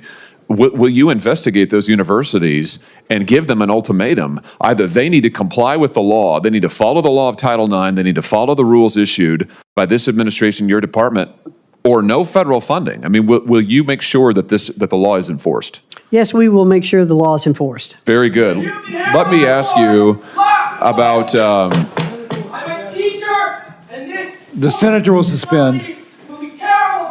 The committee will come to order. Capitol Police are asked to remove the individual from the hearing room. Members of the audience are reminded that disruptions will not be permitted while the committee conducts its business. The senator will resume. Don't worry, Ms. McMahon, it's me, it's not you. It's all right. That effect. Let me ask you about something else that's happened on our campuses in the last 4 years, the wave of anti-Semitism that we've seen, particularly after October 7th with the attacks on Israel. Shameful attacks on Jewish students, Jewish American students, Jewish students from overseas. We have seen the most unbelievable pro-terrorist propaganda. And again, these universities taking federal money, getting federal funds, not protecting Jewish students, permitting encampments, permitting violence in some instances, attacks on students on their campuses. The president has issued an executive order on January the 29th on measures to combat anti-Semitism, and he directed the Department of Education's Office of Civil Rights to open Title VI investigations into a number of universities, including Columbia, Berkeley, Northwestern. Will you enforce the law, Title VI to the hilt, and will you make sure that Jewish Americans are safe on our campuses, for heaven's sake, and these crazy students who are committing crimes, breaking windows, smashing into buildings, trapping Jewish students in libraries? Will you make sure that this stops on our college campuses that are getting all of this federal tax money? Absolutely, or face defunding of their monies. Very good. And let me ask you about something else. For students who have come to this country on a student visa, and as you know, that's a lot of people on our college campuses. For students who are here on a student visa, who have threatened their fellow students, threatened Jewish students, who have supported terrorist organizations, who have broken our law by trespassing or vandalism or acts of violence against Jewish students, will you see that those students, that their visas are revoked and they are sent home and they're not allowed to stay on our campuses under cover of our laws, committing crimes and threatening our own students? Will you return some common sense to our campuses in this way? Yes. Fantastic.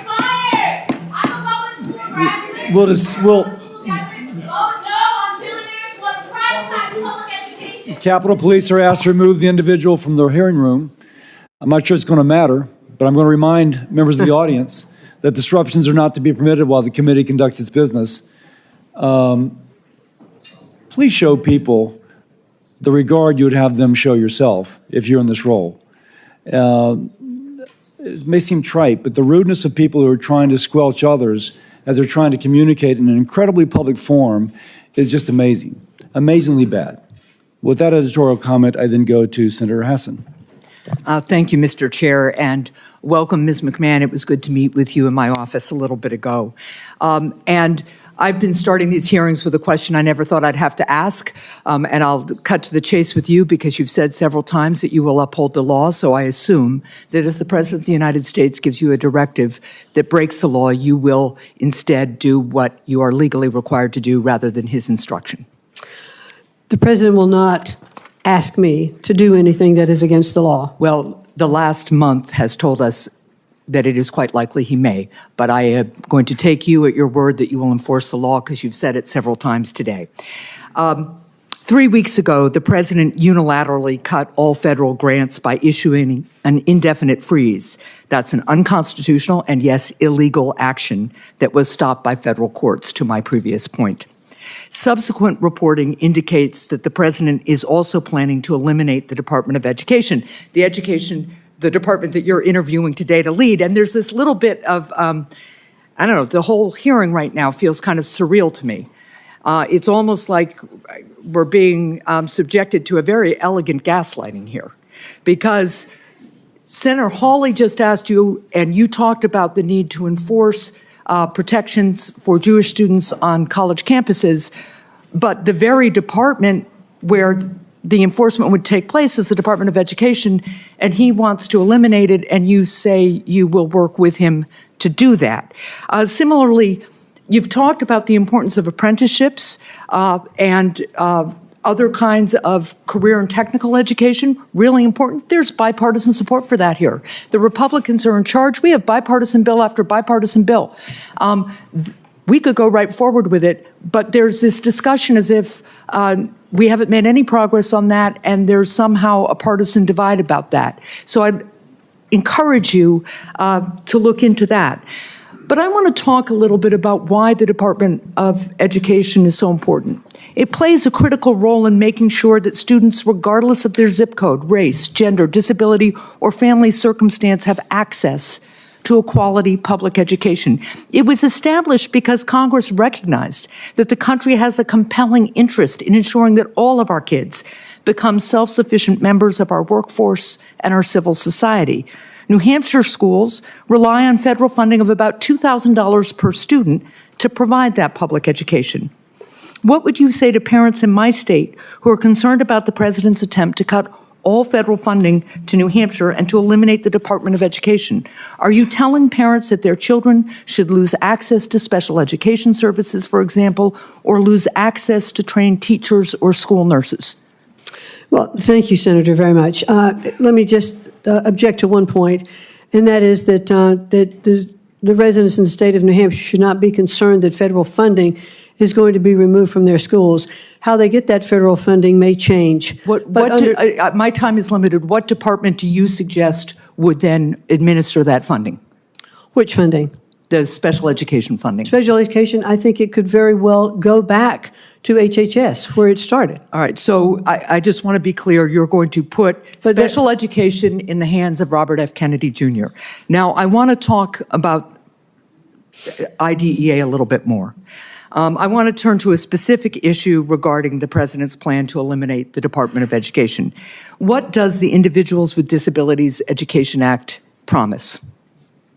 It promises that we're going to take care of these students, that they're going to be provided with assistance that they have in the schoolrooms, the technology that they need, the assistance. And you and I talked a little bit about that with your own child. IDEA guarantees children with disabilities a free, appropriate education. What is the federal investment promised to states under IDEA? What's it supposed to be? In terms of dollar amounts? Yeah. I'm not sure. The federal government committed back in 1975 when it passed IDEA to pay 40% of the average per pupil expenditure for special education. You know what the federal government actually does? I think it's around 14 to 18% at this point. It's about 15%. But it's an appropriated amount from Congress, though, and so Congress needs to appropriate those dollars to spend. That's right, but the President of the United States is proposing, and the Republicans in Congress are proposing massive tax cuts for billionaires, and they're trying to pay for it by massive cuts to education and other services. And just so you know, New Hampshire would lose $60 million in IDEA funding if IDEA were eliminated. My time is almost up. I'm just going to say this. The reason the Department of Education came about in about 1975, IDEA was passed in 1975. 1979 was the department. And Mr. Chair, I'll take just a second here. But people need to understand, people like my son, we talked about him. Before IDEA, before the Department of Education existed, state and local schools did not educate these kids. They barred them from the classrooms. These kids were institutionalized and abused. There is a reason that a Department of Education and IDEA exists, and it is because educating kids with disabilities can be really hard. And it takes the national commitment to get it done. And that's why so many people are so concerned about this proposal to eliminate the department, because they think kids will once again be shoved aside, and especially kids with disabilities. Thank you, Mr. Chair. Thank you. Senator Scott. Thank you, sir. One of the things that you and I had an opportunity to talk about a number of months ago, I actually believe that competition does, in fact, increase the production as well as improve the outcome. Typically, whether it's private sector, frankly, public education, I think competition is a key component to making things better and typically cheaper. I think charter schools is a classic example of that. Typically speaking, some of the most successful schools in the country, think about success academies in New York City, where you have 83% minorities who are consistently ranked in the top 5 high schools in the state because all kids have high potential of learning. I think that we need to make sure that every parent has choice so that the kids have the best chance at life. By the way, I think that public schools are part of school choice from my perspective. Public schools, private schools, charter schools, virtual schools, homeschool. I want the parents to make that choice because they care the most about their kids. I know some people think it's the teachers' unions. I think it's the parents. I'd love to hear your thoughts. I'm sorry. I'd love to hear your thoughts. Oh, absolutely. I agree that competition is, I think, very key. When I first started to take a look at education, I was reading the Sunday morning paper in Greenwich, Connecticut, and I saw that public schools in Greenwich, Connecticut were not meeting the levels of No Child Left Behind. And I couldn't understand that. One of the richest communities in the country, how could there be this kind of achievement gap between students, from lower income areas to upper income areas? And so I tried to meet with the superintendent to talk about that article. I couldn't meet with her. I eventually talked to the governor. And the governor said to me, if you're really interested, let me introduce you to some people. And she did. And I started talking to the folks who were developing charter schools in Connecticut, a woman named Daisha Toll, and I visited those schools, and I saw how much better those children were performing. They were rapidly coming up to grade level reading and doing math. They were teaching differently. And I thought, this is a real opportunity. This was a charter school, which is a public school. Yes. And in the state of Connecticut, it's not fully funded. The facility is not provided. And so it's a public-private partnership to make sure that these schools are offering choice and competitiveness.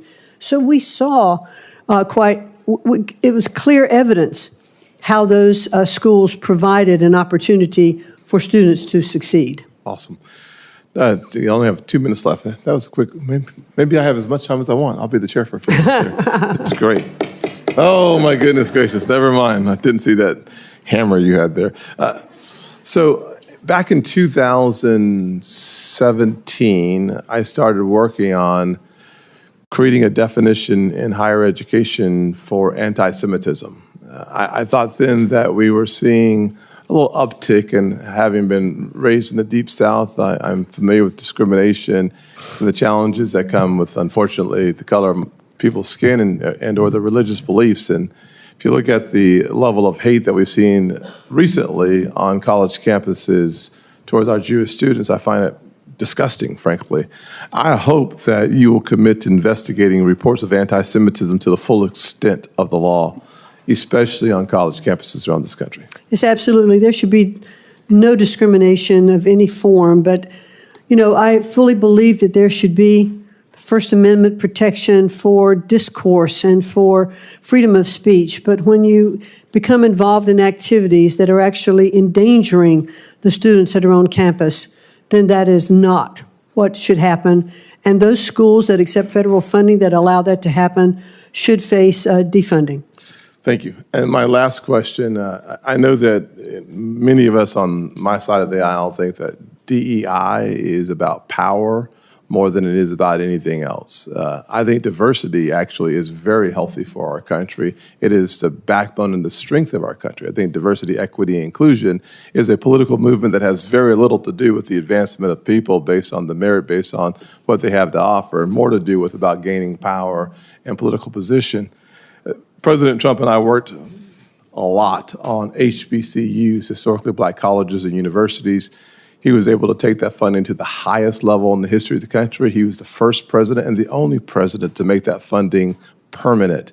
There's no doubt that our country still struggles with the issue of race, but one of the shining examples of a merit-based system that helps those who do not have see the perspective that the American dream is for them. I hope that you will commit to continuing the efforts of President Trump on supporting historically Black colleges and universities. Yes, as a matter of fact, I met with the president of Howard University a week ago, and we sat and talked through a lot of the different programs that are offered there.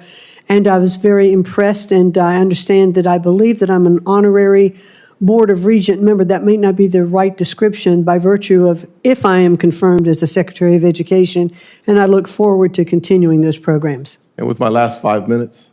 Make it fast. Okay, I'm done. Thank you, Senator Scott. I see Senator Hickenlooper jumped in front of the freshman. No, I'll yield to the freshman, just out of deference to her frosh status. Okay. Thank you. Senator Blunt Rochester, you're recognized for 5 minutes. Thank you so much, Mr. Chair and Mr. Hickenlooper, for that sharing of the time.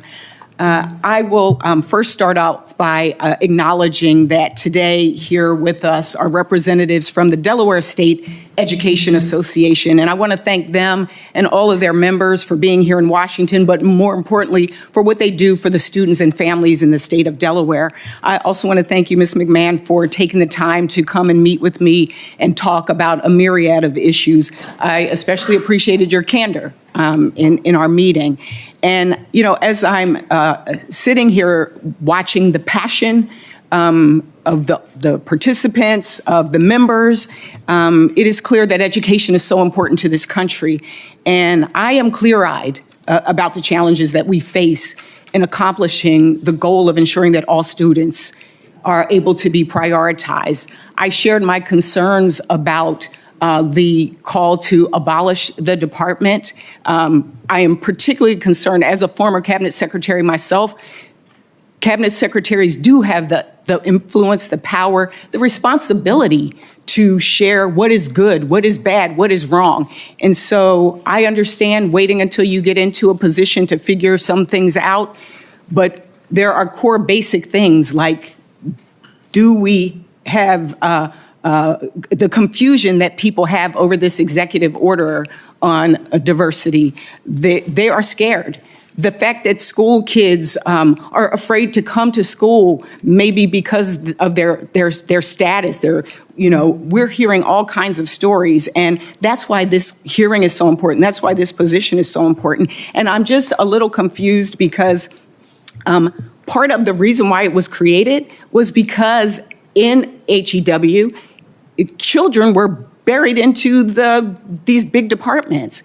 Why do you think that a department that is focused and that really is dealing with children, whether it's civil rights, disability, providing the checks and balances, why do you think that it is better to stick the functions of dealing with children with disabilities in a huge department that will not have the same priority?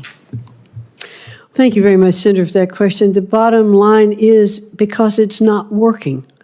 Department of Education was set up in 1980, and since that time we have spent almost $1 trillion, and we have watched our performance scores continue to go down. I do believe that it is a responsibility to make sure that our children do have equal access to excellent education. I think that that is best handled at the state level, closest to the states, working with state administrators, teachers, parents, who should have input into their curriculum. I have only 2 minutes, and I just want to follow up. Do you believe that any school benefiting from taxpayer dollars should be required to follow federal civil rights laws? Schools should be required to follow the laws. Anybody getting taxpayer dollars. And so that's good. So private schools should not be able to turn away a student with a disability or a student based on their religion or their ethnicity or race. Well, private schools aren't taking federal dollars. But I'm saying, so they have the ability to say that if they do not believe that they receive them. Well, if they believe that they cannot best serve that student and they're not taking federal dollars, then they have the right not to accept that student. But I'm speaking specifically when we talk about, there's a lot of conversation about vouchers.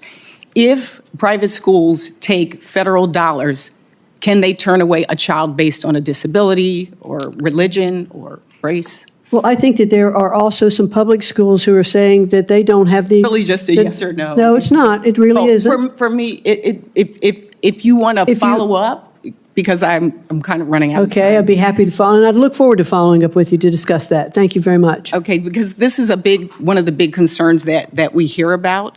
Also, I believe that as a country, as I said, we've benefited from checks and balances. It's a hallmark. If you're concerned, how would you defend the rights of all students if state and local governments are unable or won't address violations of students' civil rights? For example, how will you intervene if a student is being bullied or harassed on the basis of race or disability? Well, certainly civil rights, are the rights of everyone. And so we'd want to make sure that our schools are enforcing. The bullying shouldn't happen anywhere. No child should be made to feel uncomfortable. So it is, but the Department of Education does not control that from Washington. Would you put this in the department? When we talked, you mentioned the Department of Justice. Would you move this to the Department of Justice? Well, one of the things that we talked about, as I said this morning, that I think there may be more appropriate places that maybe the Department OCR that is currently in the Department of Education is better served in the Department of Justice, where they have civil rights attorneys as well. But I don't know those things yet. If I'm confirmed, I look forward to getting in and really digesting and understanding where all of these particular aspects need to fit to best serve our students. That's the goal. It's to protect our students. I look forward to following up. You can understand there is a lot of distrust based on people's motivations in just the past few weeks. I think that's why you're seeing all of what you've seen in this audience today in terms of participation of the folks here. This is important. Our students are important, as you know. And so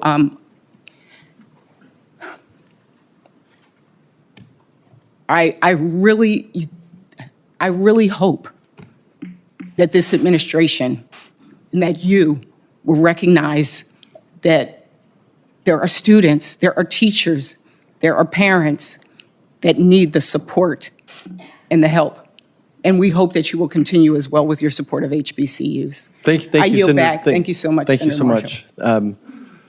Good morning, Ms. McMahon. Good to see you. Thank you. Good to see you too. You bet. Ms. McMahon, when I speak to youth, I typically talk about the three pillars of my life: faith, family, and education. And thanks to a strong faith, a loving family, and the public educators in my life, I was a first-generation college kid who got to live my American dream and become a physician and practice in rural medicine. So this education thing is so important to all of us on both sides of the dais. I raised 4 kids in public schools. And unfortunately, I've seen the deterioration of the education system. And again, we have the most incredible teachers and coaches back home, and I'm grateful for all of them. But I think we'd all agree we're going the wrong direction. Just really big picture, what would be your top priorities? How do we change the ship's direction? Well, certainly the president has given a very clear directive that he would like to look in totality at the Department of Education and believes that the bureaucracy of it should be closed, that we should return education to our states, that the best education is that closest to the kids, and that we should work with our local schools, with our superintendents, with our parents, to make sure that the education that our students are getting are the ones that is best for them. It's not one-size-fits-all education policy throughout the country. Governors have taken great strides in implementing school choice, making sure that schools have the funding that they need. And we've seen public education in those states actually improve. There have been studies to show that. And so I'm very hopeful that we will get back to the basics of education so that our children can read when they leave 3rd grade, and that 8th grade students can do math and reading proficiency. Today, only one third of high school students graduating can read proficiently. That means 2/3 can't. We are failing our students, our Department of Education, and what we are doing today is not working, and we need to change it. Thank you. Ms. McMahon, should biological boys, be allowed to compete against girls in sports? I do not believe that biological boys should be able to compete against girls in sports. And I think now that they certainly not only have the people spoken, because that was something that President Trump ran very hard on, but also the court has spoken. Ms. McMahon, I feel like there's that anti-Semitism has become endemic in our universities. Would you be open to some type of an anti-Semitism commission to evaluate the progress of the universities on this issue? Yes, I would, and I'd look forward to perhaps working with you or other members of the committee on such a commission. Okay.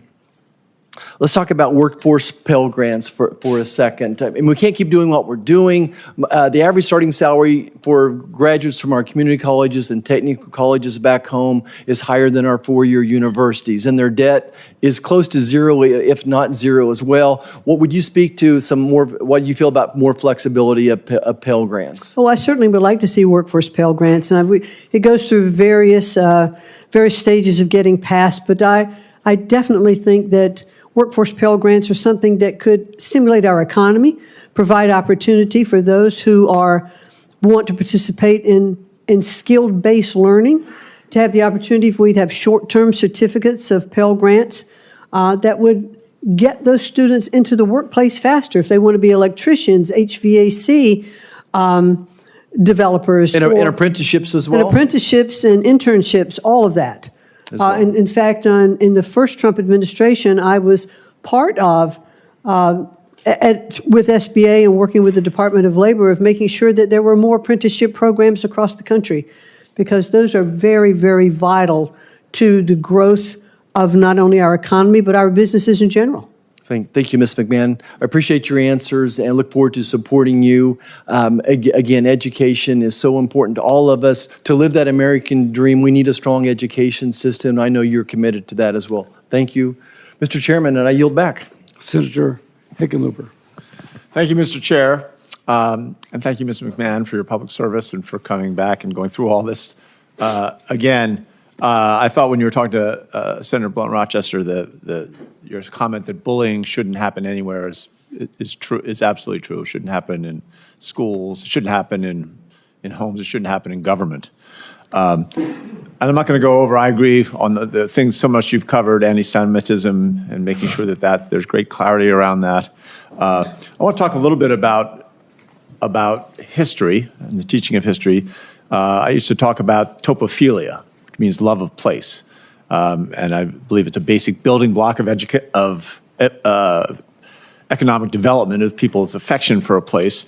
And that affection comes largely through the teaching of the history of that part of your state or your county, however that gets broken down.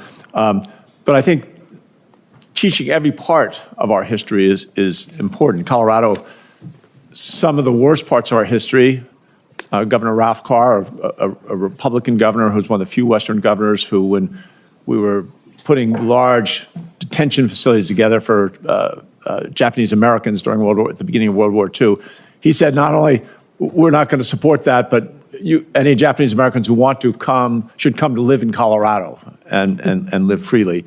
We had the Sand Creek Massacre, where Colorado volunteers slaughtered almost 200, mostly women and children. But I think you mentioned in your testimony that the importance of teaching true history. And I understand the emphasis on positive, but I want to make sure that we agree on the teaching of all of it, both positive and negatives, just because as an entrepreneur, you learn more from your mistakes than from what you do right. And I think making sure that we don't gloss over the troubling parts of our history that we're not letting that slip behind us. Well, clearly, I do agree that we should teach our history, the true history, the good, the bad, and the ugly, because we don't learn unless we recognize our mistakes. I will say that the Department of Education does not establish curriculum, but that is handled at the state level. But clearly, I am in favor of our history being taught exactly as it happened. Right. Well, I appreciate that. And it's funny that a lot of people don't. So it's good to get that on the record. We talked a little bit about apprenticeships and the importance of apprenticeships. I think the comment you made just that almost 2/3 of our kids when they graduate from high school cannot read proficiently is a disgrace that we should all not accept. And as I think as you recognize, it's not that we don't have good teachers.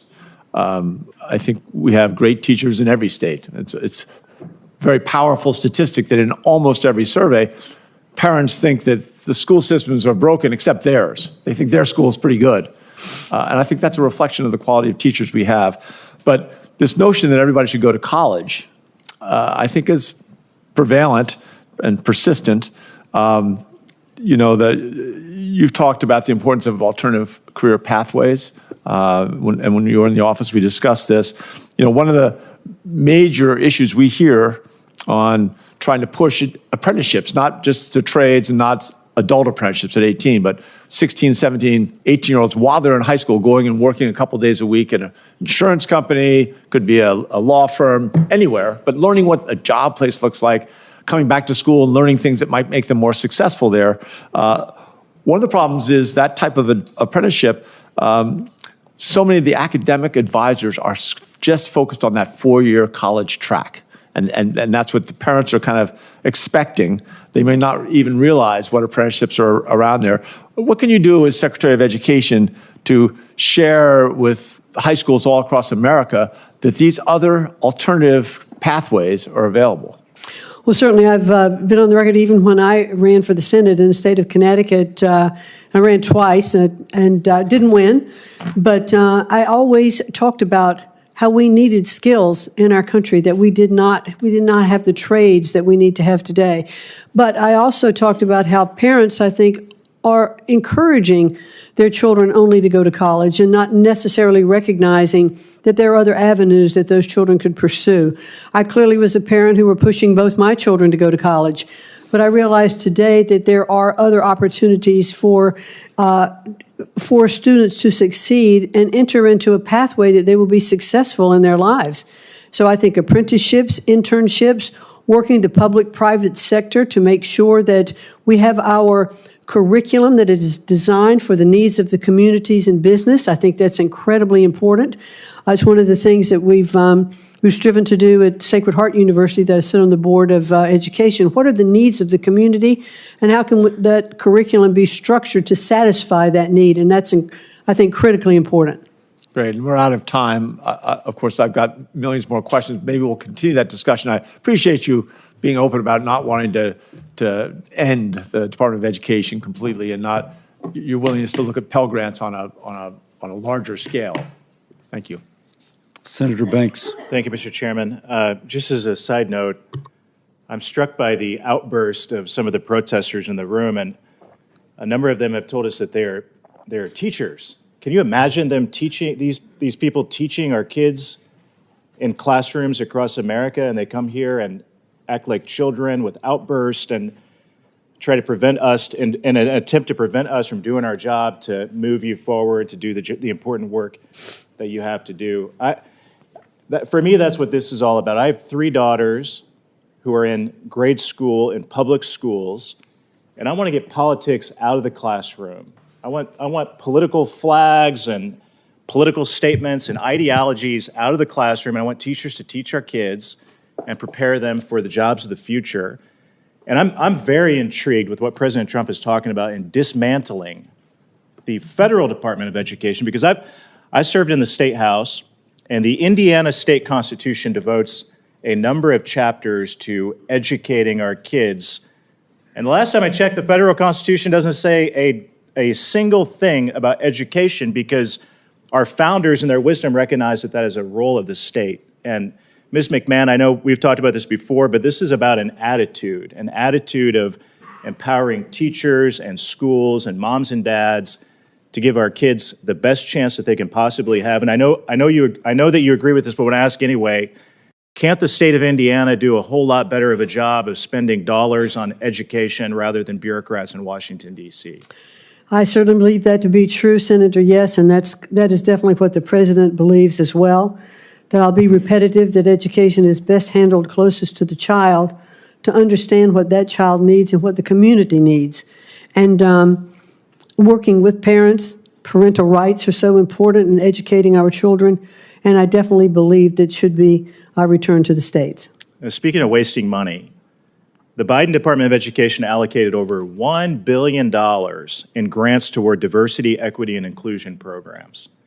And that included $4 million toward a, quote, culturally responsive computer science camp for high schoolers, $1 million to train elementary teachers in Iowa on, quote, equity-centered education, $38,000 for a one-day session with a, quote, equity consultant in Michigan, countless dollars toward race-based hiring, which is unconstitutional and unlawful, by the way. Will you commit to ending all racial discrimination in government programming at the Department of Education? That will be my goal, absolutely, to work, and I'd look forward to working with you and other members of the committee as well, and with Congress to make sure that we can take the ideology, if you will, out of education and focus on actually teaching our students to read and to write and to do arithmetic, because they cannot be successful if they cannot do the basics. Some of my colleagues today have talked about the rise of anti-Semitism on college campuses, and I think one of the motivators of that is money that flows from adversarial foreign countries like China and other countries with an anti-American agenda that are donated to many of our colleges and universities in the United States of America. And it turns out that the Department of Education plays a key role in reporting and making those foreign donations transparent. While I want to ban them altogether, China should never be donating money to colleges and universities in Indiana or anywhere else in the country. Have you thought about what other steps that we can take to eliminate foreign influences, especially anti-American influences on our college campuses? Well, I think what we've seen is the lack of transparency of where the money comes from, how much, and what it's used for when it gets to colleges. And I think there absolutely has to be more transparency in tracking that money. And I hope that I saw what President Trump did in his first term and the 4 years of tightening many of these donations and blocking them, making them transparent. And then I served on the Education Committee in the House for 8 years, so 4 years of President Trump, 4 years of President Biden. There was no attention paid to this under President Biden. Chinese Communist Party dollars flowing to colleges and universities that are no longer reported, made transparent. I know that will be a big priority of yours because we talked about it, and I want to do everything I can to help you block it, make it the public should know that adversaries of the United States of America are giving money to the universities that they're sending their kids to. So thank you very much for your leadership. You have my full support. I look forward to working with you. I yield back. Thank you. Senator Markey. Thank you. Yesterday, President Trump said he'd like the Department of Education to be closed immediately. He called the department a big con job. Education funding helps us work towards a country where every student can go to their school knowing that they will get the same education as the family that can afford private school. Public school is not a con job. It's equality for every student, regardless of income. It helps guarantee that every student, including the 26 million low-income students, the 10 million rural, 5 million English language learners, 7 million disabled students, and 1 million homeless can go to public school knowing they have the same opportunity as every other student.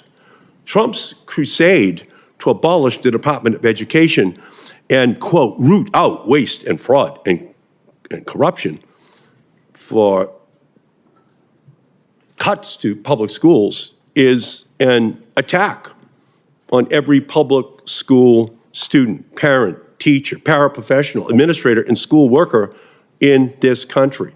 Waste, fraud, and corruption is code for cuts to public education for all of those students. So I have here the text of a bill I've been working on, the No Cuts to Public Schools Act. This bill would guarantee that federal funding to public schools could not be cut during the length of President Trump's administration. Ms. McMahon, can you commit today to not cutting funding for public schools in this country? Well, certainly what I'll commit to, sir, is that funding for schools is appropriated by Congress. And that funding should continue. Congress will continue to pass those laws. The Department of Education is not doing that. So will you will you oppose any cuts to public education? Yes and no? Well, the president is not saying that we should cut funding to public education. Yes, he is. He is Yes, simply he is. saying, well, I would disagree with you there. Elon Musk yesterday announced he would immediately cut $900 million from the Department of Education. And he stood right next to Trump and made that very clear. So the answer I'm looking for, by the way, is a yes. I will fight to make sure that public funding is not cut, because that announcement was just made, the $900 million cut, and we know that's just a down payment to gut the education of every public school student in America. And by the way, to find the billions of dollars that are going to be needed for the tax cuts for billionaires and millionaires in our country, they have to go to the Department of Education, they have to go to Clean Air and Clean Water, they have to go to Medicaid, they have to go to the Affordable Care Act, they have to go to all of the programs that they are calling waste, fraud, and corruption, but that's just another way of saying the programs that help the poor and the sick and the elderly, the disabled in our society. That's what we are talking about, because they want all of these programs gutted to find the funding for the tax breaks. So DOGE, as it's rumbling through the Department of Education right now, just stands for Department of Gutting Education. That's what they're doing. They're inside looking at it. $900 billion is the down payment. So, Ms. McMahon, can you commit today to fight so that not $1 from public schools goes towards paying for tax breaks for millionaires and billionaires? Well, that was certainly a broad view of what is going on right now today with trying to find waste, fraud, and abuse. Those groups that are in the Department of Education, from my understanding, have looked at competitive contracts that are bidding, and let's see where that money's going. How's it being spent? I'm not there. If I may, Senator, what they're doing, you've asked me a question. I would really like the opportunity to answer. What they're doing is, first, they announce the cuts, then they go to find where it is. So it's all backwards, and again, we know what the plot is. And ultimately, the answer I'm looking for is a yes, because if even $1 flows away from an educator or a student towards a billionaire tax break, that will be immoral in our country. Immoral. These kids deserve the funding which they are receiving. And Donald Trump and Elon Musk should be ashamed that they are working harder for billionaires than they are for working families, for these kids who need help. 90% of disabled of students go to public schools. 95% of students with disabilities go to public schools. And Trump and Musk want to take from those students to give to billionaires. That is immoral. It's wrong. It's unjust. And we're going to fight it every single step of the way. Thank you, Mr. Chairman. Thank you, Senator Markey. Senator Moody. Hello, it's so great to be with you. Thank you for joining us today. I'd like for you to have some time to answer some questions. Wouldn't that be unique? I'm wondering, one of my very first important questions is it harder to sit composed and calm and focused among a bunch of WWE wrestlers, or is it harder to sit in this hearing with people popping up and yelling at you all the time? I can stay pretty composed and focused in either environment. As you know, the United States Department of Education provides more than $120 billion in grants, and much of that flows through to our public university systems. And the Higher Education Act makes a condition for higher education to receive a single dollar of that money, that higher education institution has to be accredited. Now, that's not by the Department of Education. That they have delegated that to a private entities of persons that aren't accountable to voters, aren't accountable to the president, and they decide who's accredited, which institution actually is eligible to get all that money. In Florida, we have had the experience that our post-secondary institutional accreditor, the Southern Association of Colleges and Schools Commission on Colleges, also known as SACS, has decided that it will threaten that accreditation, meaning threaten our federal funding, if we even suggest that maybe a former policy leader, lawmaker, conservative might go into leadership in a university. Or one of my dear friends, Senator Scott, former Governor Scott, had suggested that he was going to go on campus and speak about hazing. Seems pretty expected. As a parent, I would want that.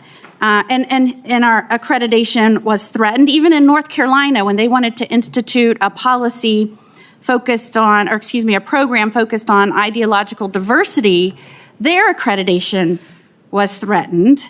As Attorney General of Florida, I sued.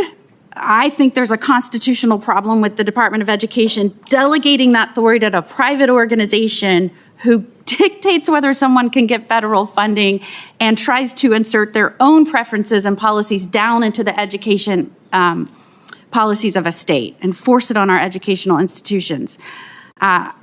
So I wanted to talk to you a little bit about that today. I don't think it's just frustrated Florida. I think, yes, we were one of the first states to stand up and fight and go to court and try and stop that. But a lot of the themes that you're hearing, especially with some of the nominees, are we're trying to stop unelected bureaucrats or unelected people in these private organizations that have been either getting a lot of authority or a lot of federal money pushing policies into the states, and we don't think that's right. So I wanted to talk to you. Do you think that's right? No, I don't think that's right. And if you're confirmed, which I expect that you will be, and I hope that you are, I'm very impressed not only with your some of your educational participation in your own state, but your managerial experience. I think we need that right now. But will you commit to me that you will look into some of the regulations and guidance documents that relate to higher education institutions being able to change their accreditors? Yes, definitely. And I'd look forward to working with you on that. And there's been a lot of issues raised about these 5 to 7 accreditors that are the ones that are deciding these fates today. And I think that needs to have a broad overview and review. It may be that we have to look at the accreditation process, and as Congress, you might need to amend the Higher Education Act to make them more accountable.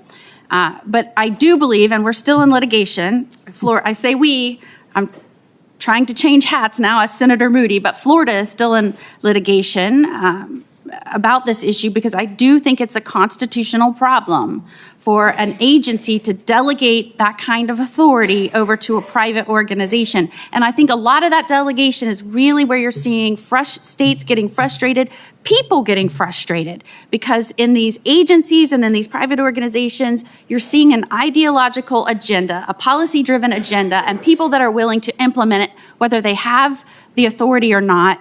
And I believe that is where you're seeing so much frustration and why you saw such an overwhelming expectation that this president change things. And I think you're going to help him do that. And I, for one, am looking forward to that. Thank you, Chairman. Thank you very much. Thank you, Senator Moody. Now it is Senator Kim's turn. Yeah, thank you, Chairman. Thank you for coming before us. I guess I just wanted to jump in. I've heard a couple times you mentioned that you believe that Congress would need to be involved if there is an effort to abolish the Department of Education. That's right? Correct. Do you know if President Trump shares that sentiment? I've heard President Trump recently, over the last couple of weeks, in conjunction with his fervor to shut down the bureaucracy of the Department of Education, he has also stated that he will work with Congress to make that happen. Do you know if Elon Musk, have you had any conversations with him about the Department of Education? Him I have or not. his team? Why I raise this is that, I just came from another hearing that was talking about foreign assistance, talking about USAID. USAID is another element of our federal government that was codified by Congress, and we see an effort there to dismantle it. Not fully abolish it, but dismantle it basically down to about 600 people. Gut everything, put it under the State Department. So I guess I wanted to just ask you, if something like that was proposed by the Trump administration for the Department of Education, does that have to come to Congress? Certainly, there are departments that I believe that are in the Department of Education by statute, and those have to be looked at. And what, Could they be moved? what elements of the Department of Education are those that are protected by statute? I believe IDEA is. I think Title I is. And I'd like to discuss that, look into it and discuss it more fully with you. But for those that are not codified by statute, you're saying those are ones that the executive branch can do as they please? I think that I would like to look into that more. Why I kind of mentioned this as well is that, just in the first couple of weeks here, we had a lot of conversation about the surge of anti-Semitism, our strong support and making sure we're protecting students from that type of harassment, from that type of intimidation. Absolutely something we need to stand against in terms of anti-Semitism. But I guess I was alarmed because what we ended up seeing is that multiple attorneys and other staff members of the department's Office of Civil Rights have been placed on administrative leave with no notice, no explanation. And some of them were in the process of investigating cases directly related to anti-Semitic harassment. So I guess I wanted to just ask you, is that something you would support? Do you think that that's the right actions that we should be taking at this time that we see such a surge in anti-Semitism?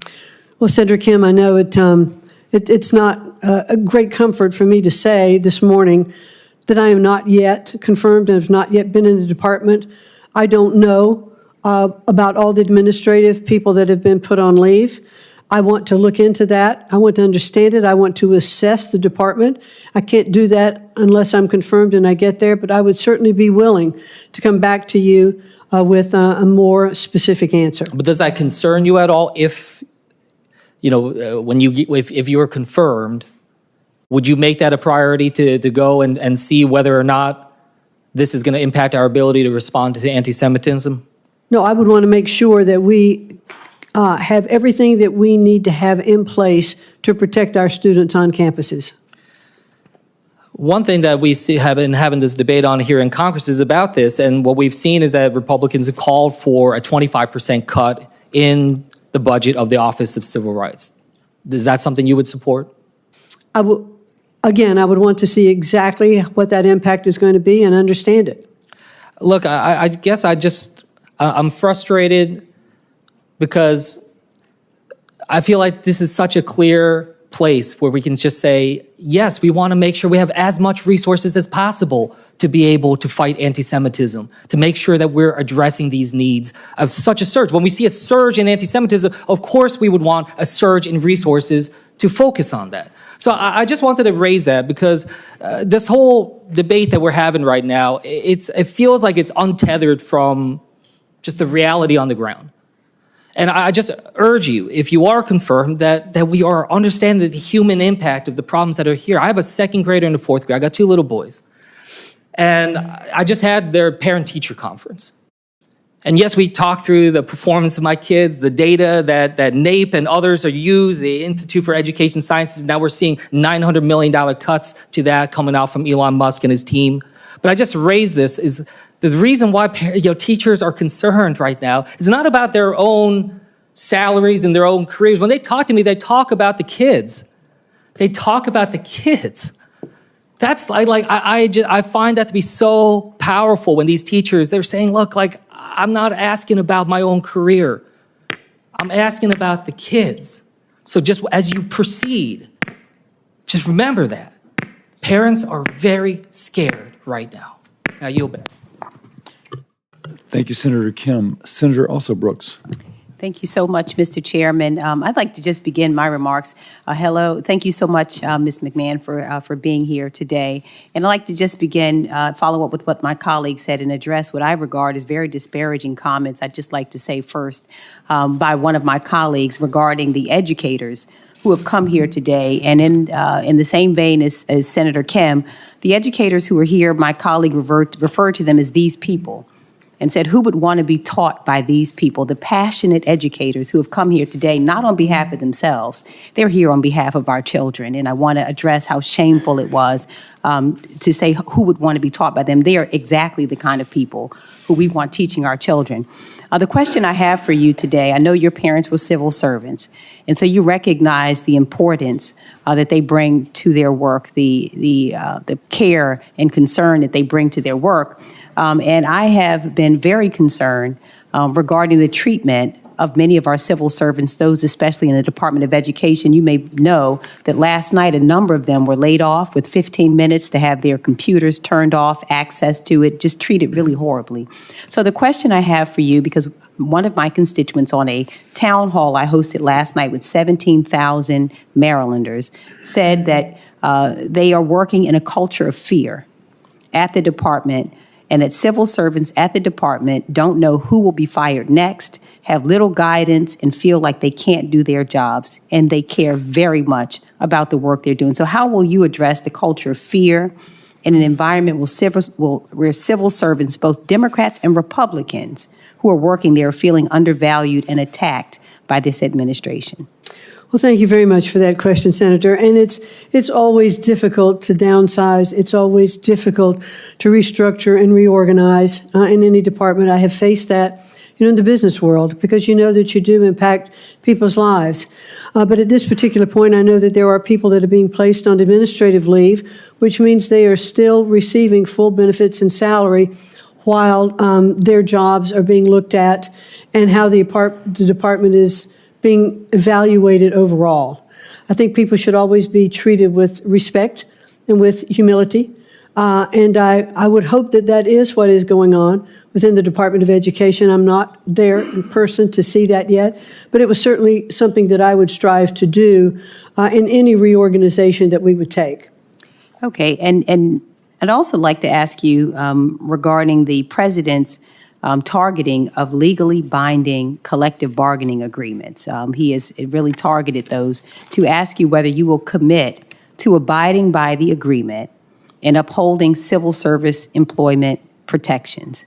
I will certainly commit to working with you and to looking into those issues if I am confirmed to be the Secretary of Education. And also to ask you whether you will commit to ensuring that federal workers with disabilities, many of them are very concerned about whether they will continue to have reasonable accommodations as required by law. Well, as required by law is the key phrase there, yes. Okay, well, in the same vein, there are some who are concerned about being forced now to reapply for accommodations. These are people who have had those accommodations given to them, and they're being told now that they must reapply for those accommodations with their supervisors. And so will you commit that the department civil servants with disabilities will have their reasonable accommodations honored without interference or delay? I'll certainly commit, if I'm there and confirmed, to look into all of those and to get back to you. Okay. And finally, I'd like to ask you regarding the freezing of funds. If you are confirmed, would you support any directive from the president to freeze funds that have been appropriated by Congress, including funds that students and families rely on to pay for college? If they've been appropriated by Congress, those funds should be disseminated. Okay, and so you would block any directive. You would not adhere to any directive, including some of our HBCUs in my state, Bowie, Coppin State, Morgan State. You would not interfere with the freezing of those funds. I commit to you that I will look into every single one of those programs so that I can get back to you and say, this is what I've found, this is what I've discovered, this is what the action is being taken against it or in favor of it, because I'd want to be very inclusive with you on that regard. Okay, the final question, I just have 9 seconds here. Title I, I know that you said you support it. If the Department of Education is dismantled, what will you do to protect the students who are disadvantaged and impoverished on Title I funds? Well, Title I funds are appropriated by Congress. They flow directly to the states today. They go to the State Department of Education, then they're deployed to the districts. So the Department of Education is not really involved in that distribution. Okay, thank you so much. Thank you. Thank you, Senator Brooks. Senator Sanders. Thank you, Mr. Chairman. I ask unanimous consent to enter into the record 18 letters opposing Ms. McMahon as Secretary of Education. So ordered. I will now conclude, but let me first say that the Capitol Police are requesting that the audience remain seated until Ms. McMahon leaves. So just to first say that. Ms. McMahon, thank you very much for being here. You've handled yourself extremely well. I now ask for unanimous consent to enter into the record 55 letters of support for Ms. McMahon's nomination. And this concludes our hearing. For any senators who wish to ask additional questions, questions for the record will be due tomorrow at 5 p.m. Once more, audience, please stay seated till Ms. McMahon leaves. Thank you.